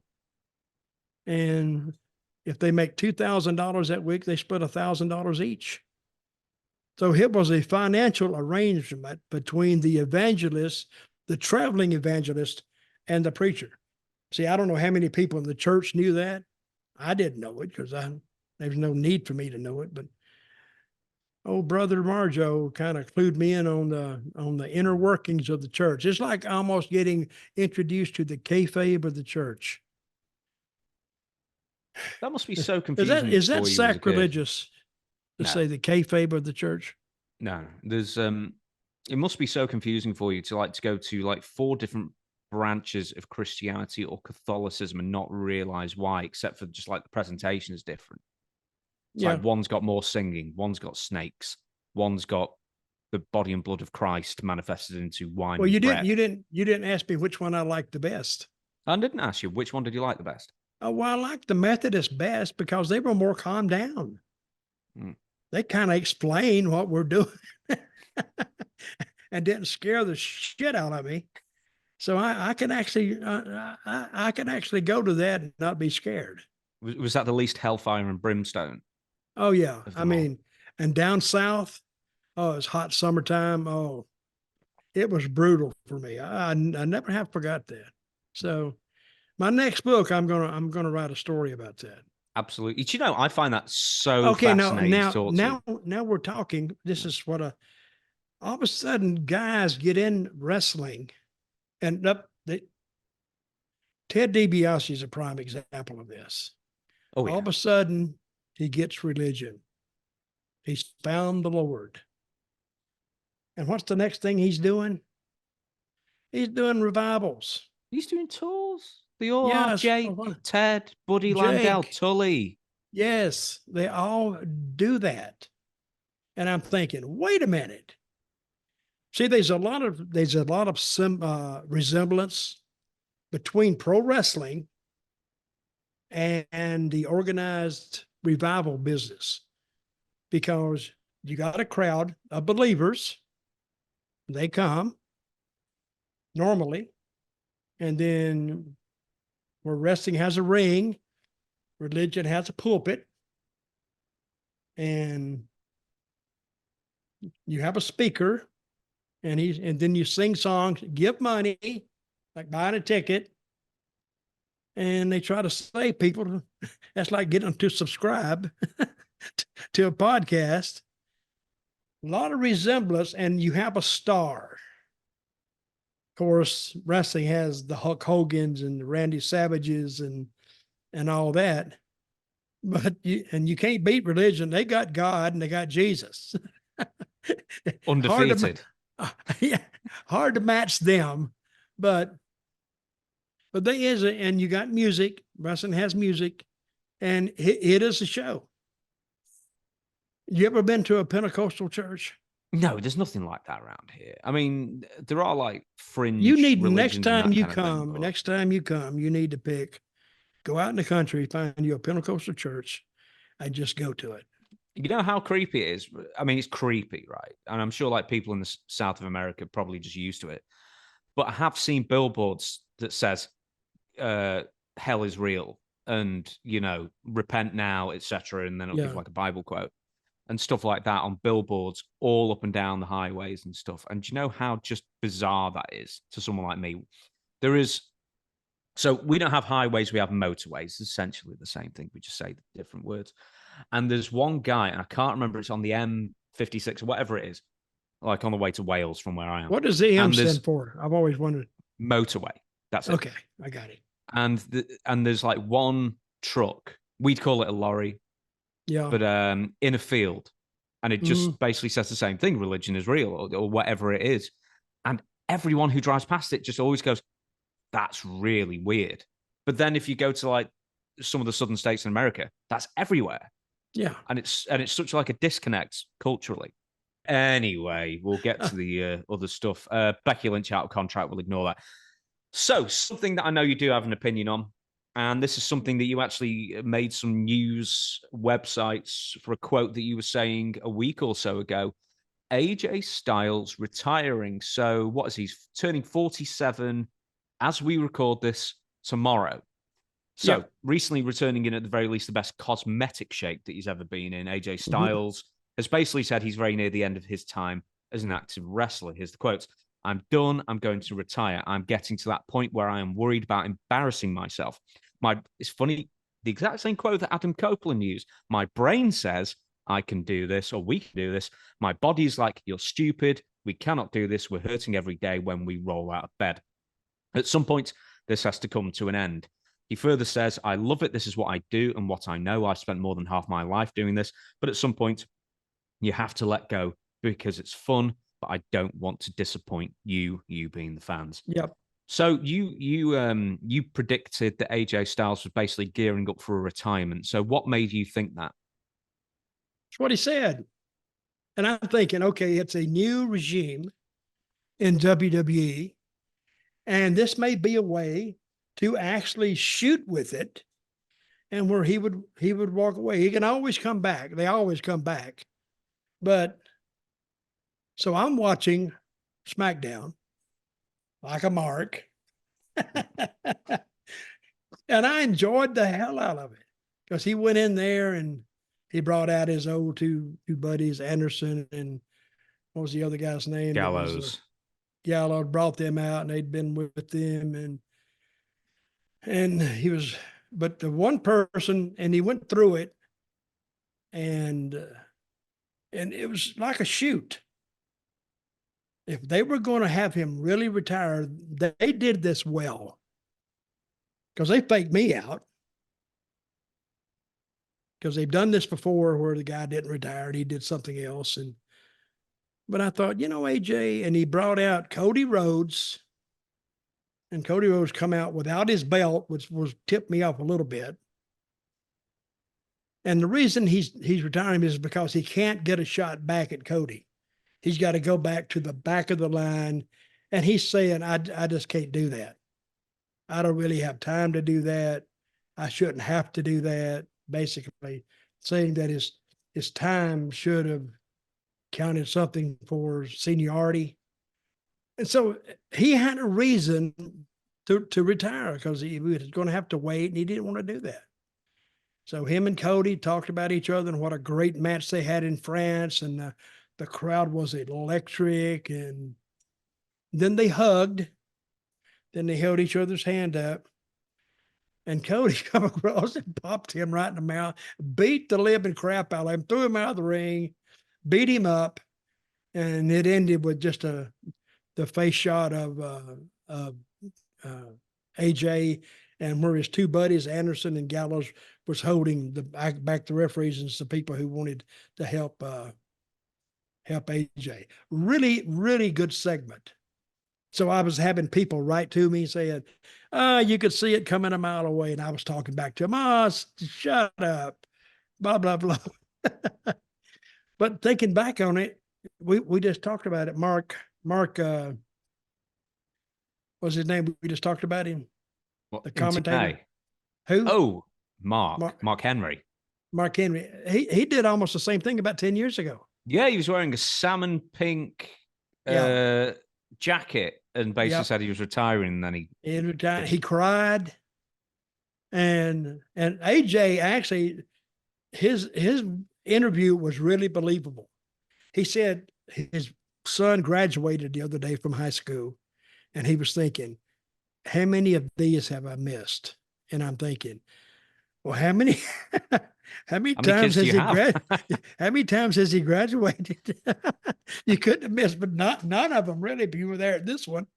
But anyway, I thought SmackDown, to come from where they've come to now, is a complete 100%, 110% turnaround, because everybody that goes to the ring has a little bit of an edge to them. And they've gotten a lot of people over, and they almost got too many people over now. Because if you don't see a guy for 3 weeks, you forget him real quick. But so the AJ, he won't be retiring. And now we got a different twist on the Cody Rhodes AJ angle. That's what they needed. What I was going to ask you is, did you think there was any truth to the story, in the sense that actually really he's thinking that he's on his last legs and he's only got maybe a year or two in him left? That's what sold it. Yeah. He's 47, right? He doesn't look it. No, he doesn't look it. I mean, I'm sure he dyes his hair and stuff like that. No, he does he not looks look it at all. better now than when I first met him. But what he's done now, he's around people that know how to work out, how to eat, how to train, what supplements to take. And he's not all like steroided up. He's cut, but he looks great. And I think now he's doing some of his best work he's ever done, because he's doing things out of purpose and not out of place. Like a lot of those AEW guys, they do things that look stupid. Like do a row and then do a clothesline. Why would you do a row? Would you, on the street, would you do a row before you punch the guy? Yeah. You wouldn't do that. And people, when you used to say that in the dressing room, they say, yeah, but this ain't the street, man. I said, well, people don't know that. The fans that buy the tickets don't know that. So I think you should know that. But I think AJ did a great job, and it's believable, because they planted this for like 2 or 3 weeks since his match in France with Cody. They've been talking about retirement. Then last week he went to the general manager and Nick Aldis, and asked him, he wanted to get back in. He said, you got to get in the back of the line. And so it made sense that he don't want to do it. So he's going to retire, and he wants to retire here. So there was a quote he also gave recently saying that he's retiring to move the spiral tap. Essentially, it's like a corkscrew center, so off the top, and he does that twist and lands on you. He says, if you ever heard, if you don't use it, you lose it. That's 100% the case. It's a very awkward way to flip and do stuff. I had to put it on the back burner for so long, I just lost it. It's in my head. I can't pull it off the way, ... If I can't pull it off the way that I want to do it, I don't want to do it at all. If it's not perfect, I haven't attempted it on a trampoline, in a pool, nothing. It's there for the Ospreays, Will Ospreay, and anybody else who wants it. So, I mean, he at least at Has this he point knows really- his limits to a point. Has he really retired it? I think so, yeah. Because he hasn't used it so long. That's Yeah, I funny think- because you can do a move for years and years and years, and all of a sudden your body knows automatically how to do it. You really can't explain it. You just can do it. And now I don't even think his body, I think his body has, well, he said the right thing. If you don't use it, you lose it. So, and he said it's for the Will Ospreays to use. For the next generation of high flyers, I guess. Did you find when you stopped taking bumps and then took a bump again that it just hurt 20 times more? Well, they slowed down quite rapidly, not gradually, quite rapidly, because the best guy to take a bump was Dirty Dick Murdoch. I watched him one night in a little high school gym that was packed, probably 2,000 people in there, or 1,500, loud. And he took an arm drag and he sold it so well. That was the match. He would get up and he'd sell his back. Oh my God. And look at him. And he had the match by himself, basically. And he'd learn that from Killer Carl Cox. Make the move mean something. I tell you, I don't think he really got any heat to about 8 minutes in it, and he had just taken 2 arm drags and a slam up to that point. He made his opponent look good, but he sold it in such a way, you'd have to see it. I was rolling, laughing, but believing it because, you know, if a regular person takes an arm drag, it's going to hurt them. They hit that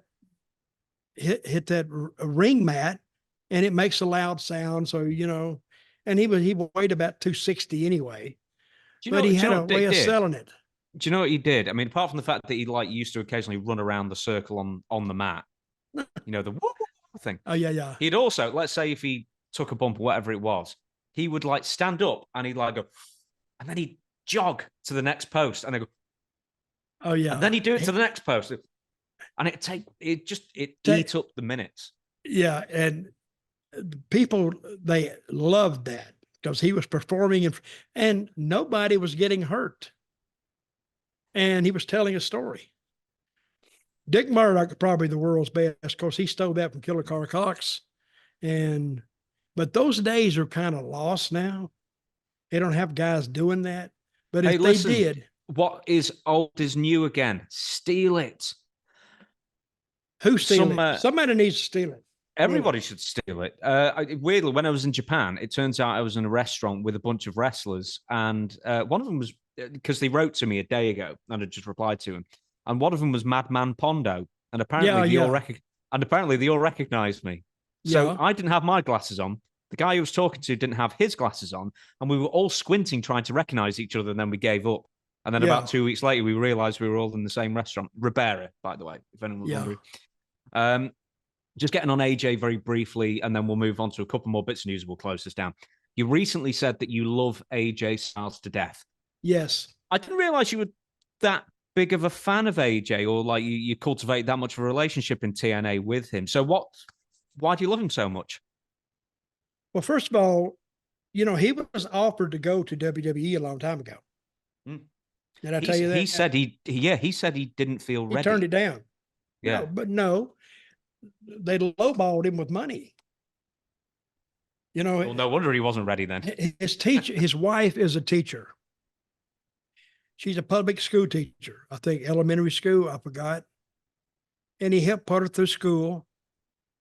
And he's got, I think, 2 kids. I remember his little kid, probably the one that graduated.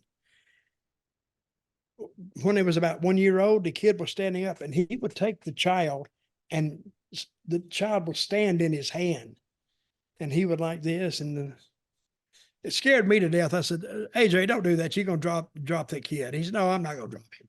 And he would do this. And the kid had learned his balance then. So he was learning early. But no, AJ was just a good guy. He didn't drink. He didn't take drugs. And I asked him one day, I said, you don't drink, right? And he said, no. I said, you don't take drugs, right? And he said, no. I said, what the fuck you doing in wrestling? He said, I don't know. It must have slipped up on me. But, and he had a guy named Bill Barons. I don't know if anybody's heard of him, but I think he was a promoter of NWA Wildside. I don't know what town they ran. He just ran some little town there. But he was so good, I think, even before he got to TNA, WWE, WWF, I think it was back in those days, maybe. But they wanted to hire him on and wanted to send him to developmental. I think he was probably in Louisville at that time. It was, yeah. So he did some dark matches or like maybe like Jacked or whatever the C show was at the time with AJ Styles, and AJ said no. But beforehand, AJ Styles only for the last few months was in WCW with Air Paris. I think they were a tag team. Mm-hmm. I remember that. Yeah. And the then reason he goes to TNA and then makes his name. The reason he told me he didn't go with WWF years and years and years ago, they didn't give him enough money. I said, what'd they offer you? He said, I think it was like $500 a week or something. He said, I make more than that just doing independence around here. He said, I'd have to take a pay cut to go to their developmental system, and I'm not doing that. And I don't blame him. Because his wife, he was, he could easily make $500 around the independence there if he'd work 4 nights a week or whatever. He wasn't going to get no big payoffs, but added up, he'd make more than 500. Turns out we've got 3 bits of news to go through, and we'll save something for the next episode as well that I've written in as well. So we won't rush through these, but we'll just focus on them briefly, then move on. More AEW titles. So Tony Khan, during the Double or Nothing press scrum, your favorite word, was asked about the possibility of introducing women's tag team and trios titles to AEW in a division that hasn't really featured much of the women over the past year or so, or even longer. Anyway, Khan expressed interest in both belts before declaring the following. I also think something different we could do here that I've had interest in would be mixed tag team championships. I think we have a lot of people that are aligned. I think a lot of people would be interested in that too. That's different than what other major promotions have, and I think that could set AEW apart. I'm also interested in mixed tag team championships. Do you think this is a good idea? Shit, no. That's a horrible idea. I've seen it done. Where? Mixed tag titles? Just indies or somewhere? Not titles, but I've seen mixed matches. Yeah. I mean, you can do it the first time. It's a novelty. So you can make something out of it. Keep it up on a regular diet, it will die on the vine, believe me. So with the LGBTQ movement, right? Won't you just put them all on one side and how their gender doesn't matter? Just let them go at each other and see what happens. What happens, happens. So I don't know if that'll work, but I think this intergender stuff, or the mixed tags, he calls it mixed tags, I don't think it'll work. I really don't. Well, if it was one man, one woman, it's got to be 6 sides. men. Yeah, but still. But that means yes, it is. Because it used to be, and this is what it used to be, the man couldn't wrestle the woman. The woman couldn't wrestle the man. So you got 2 separate matches going on within the context of a tag team match. Now make sense of that. Hell, they can't come up with a regular finish, let alone trying to figure this out. This is like trigonometry compared to regular math. Well, I mean, the proof of concept already happened a few years ago because WWE did this. I think they did it it was like a Facebook exclusive, like little tournament that nobody was interested in and nobody watched. So there you go. It's happened a few years ago and no one gave a tiny little rat's ass about it. So why would you then want to make another division to ignore? Because I mean, for the trios, they've already got men's trios that they ignore or barely feature. And I hate that. I hate 6-man tags anyway. Yeah. They're hard to They're hard to produce. They really are. I know why you hate 6-man tags is because once you were booked against the Von Erichs in a 6-man tag 2-ring match. Actually, that was one of the better 6-man tags I was ever in. That was in Houston, wasn't it? I don't It think was we've in ever brought it up Houston on this show. at the Paul Bosch. I remember that. But see, nobody told me what to do. Gary Hart was the booker. He got, I think it's one of my first weeks in there. And he came up and Gary Hart said, we're in a 6-man tag and blah, blah, blah. And they'll take it on you, Dutch. I said, oh, that's okay. That's fine. So, and trying to work out something with the Von Erichs is very difficult. I don't think I don't think they just understand what you're trying to say or don't give a crap. But I just called it all in the ring. And I saw that match the other week. Wasn't a bad match, really. But Gary Hart and what was my partner's name? Oh, you remember? You're gonna make me look now, aren't you? No, I can't find it. I'll do my best. So you carry on. But we just all went in there and we just called it in the ring. Now, if you told a bunch of guys in AEW, let's call it in the ring, they wouldn't know what to do because that's foreign to them. That's alien to them. They got to sit down, get it in their heads, what they're going to do, how the format of the match is going to be. So, and I don't know, they could probably do it, but I think they'd be uncomfortable with it. 2 more bits of news. One, Taz gets pissed off, apparently, or seemingly so anyway, during the picture-in-picture segment during John Moxley match on AEW Dynamite. Taz seemed to go off on Tony Schiavone about, quote-unquote, calling the match. So Taz says, how often do you talk to Tony Khan about these broadcasts? Schiavone says, watch the match, dude. And then Taz says, I'm calling the frigging match, dude. Don't tell me to watch the match. Watch the match, dude. Kiss my ass, dude. Pissing me off now, dude. Dude, me. Got me hot now. Yeah. You listen to that. Do you think it was part of a shtick? I mean, this was in the picture-in-picture during when the commercials are on. They're playing. They're kidding around. Because how have you talked to Tony Khan? They were just talking, dude. It was pretty good. Yeah. Hey, now an Angle, what happened to Taz's kid that went up against Samoa Joe? He's now teaming with Samoa Joe, and he's going against someone else. And for the life of me, I can't remember who. He's teaming with Samoa Joe? Yeah, I think it's against Jericho. I think Hook is now feuding with Jericho. They lost me on that one. So we'll finish on this last one. Will Ospreay on Ricochet. Yep. Quote, I keep up with him all the time. This is Will Ospreay talking about Ricochet. And sometimes I get a little bit sad about it. I hope he's not sad, and I hope he's really happy. I keep up with him as much as I can, but I feel like people are forgetting who Ricochet was once upon a time.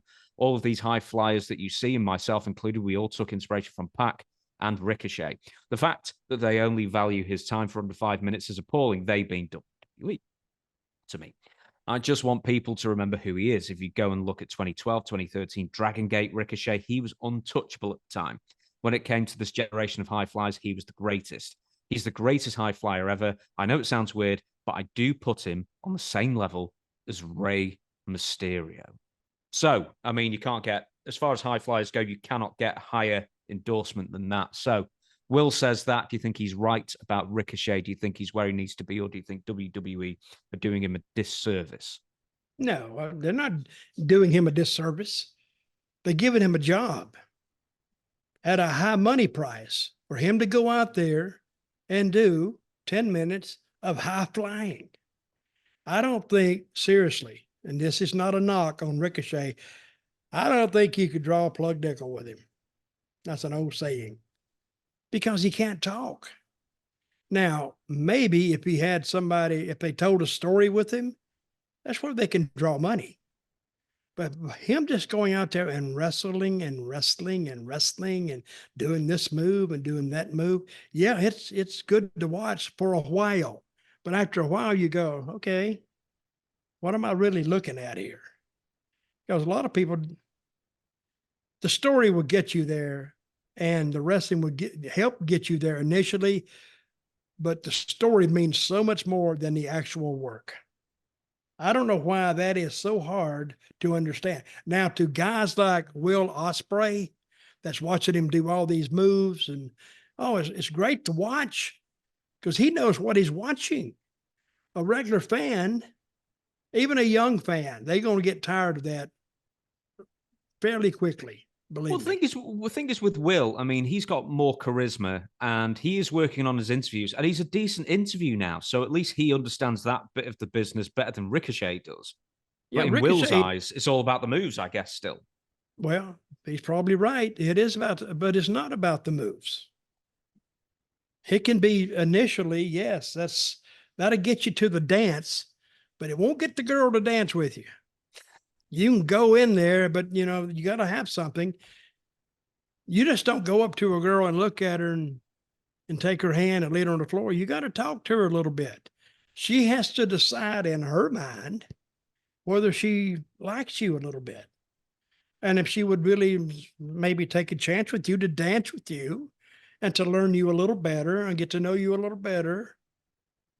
But you know who his girlfriend is? Ricochet's girlfriend is, don't you? I don't know. The announcer that, what's her name? I can't remember names, folks, believe me. She did it and the new. Samantha Irvin.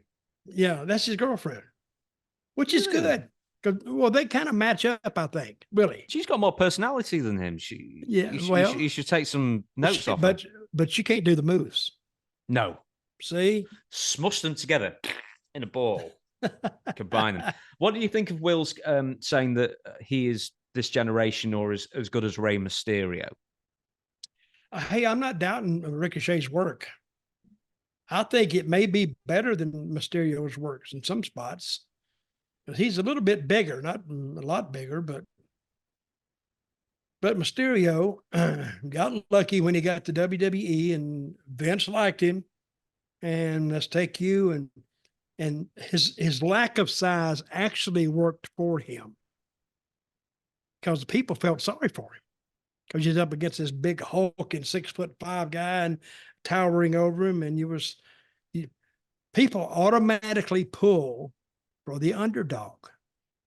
You could put them on any card and people say they're just ignorant of wrestling. Let's take them to Russia. Put them in any setting, Rey Mysterio and a big hulking guy, and the people would be cheering or wanting Rey Mysterio to win because he has to climb the mountain. He has to overcome the odds, has to overcome the size disadvantage. But in Mysterio's case, he can talk a little bit, but he didn't have to talk a lot. But I think they automatically do that. Have you ever heard of, Matt Groening? He invented The Simpsons and Futurama and some other stuff. Who's that? Matt Groening. He's the creator of The Simpsons. We had lunch yesterday. Yeah. Did he draw you? And he had a theory, and I think it's a great theory. It's a silhouette theory. And it's not quite what I'm going to say, but he wanted all the characters in The Simpsons, or at least the main characters of the family, to all be identifiable just by the silhouette. So, Homer's bald head with the two hairs and Marge's tall. And I sort of think that's a really great thing for wrestling as well. Can you be identifiable by just maybe not silhouette, but maybe silhouette, but just a little easy sketch, just like a 20-second sketch of somebody. Like in 20 seconds, you could easily get over Hulk Hogan or a Randy Savage. Or as we were talking, Rey Mysterio would be very easy. He's got the mask, he's got the body, the tattoos and everything. He's very easy, very identifiable. Whereas someone like Ricochet is a bit bland looking. And there are a lot of people out there. When did it happen years ago? Do you remember when everyone who got into wrestling looked like either a model, because they all had like either short hair and a good body and trunks, or at some point everybody had a top knot and a beard and trunks, and then everybody just looked the same. I can't think when that happened, but I can't either, tell you the truth, but your heels always look rougher. They needed to look rougher. And your little baby faces look younger more clean. And see, the ideal baby face, I always heard that, is the mothers want to baby them and the daughters want to them, you know what I'm talking about, have sex with them. So that was your ideal baby face. But in a lot of cases, you pissed off all the men because the men hated your ass. They want to beat the shit out of you. But not me, of course, you know, because nobody would ever challenge me. Universally beloved. Oh, yes, I was. And they were afraid of me, too, because you were the real universal heartthrob, not Austin Idol. Yeah, that Idol, he was too much to work with. You pull his hair. Oh, you couldn't touch him. You had to be super light with Idol. You pull his hair. Hey, what's the wig? Oh, he would be if you touched him. Dutch, can you take the fall for us, brother? Oh yeah, he was too much. So we're gonna leave it there, Dutch, because I need a piss so bad it's unbelievable. Right, we're gonna and then are we gonna do a Ask Dutch anything this week? Do you think? Because this is getting released on Monday. Are we gonna do it? Okay, then you're ready for it. So we'll see you back on Tuesday. Whenever this podcast comes out, it could be 24 hours till Ask Dutch anything comes out. Who knows? But for now, thank you very much for watching, Dutch. We, the people.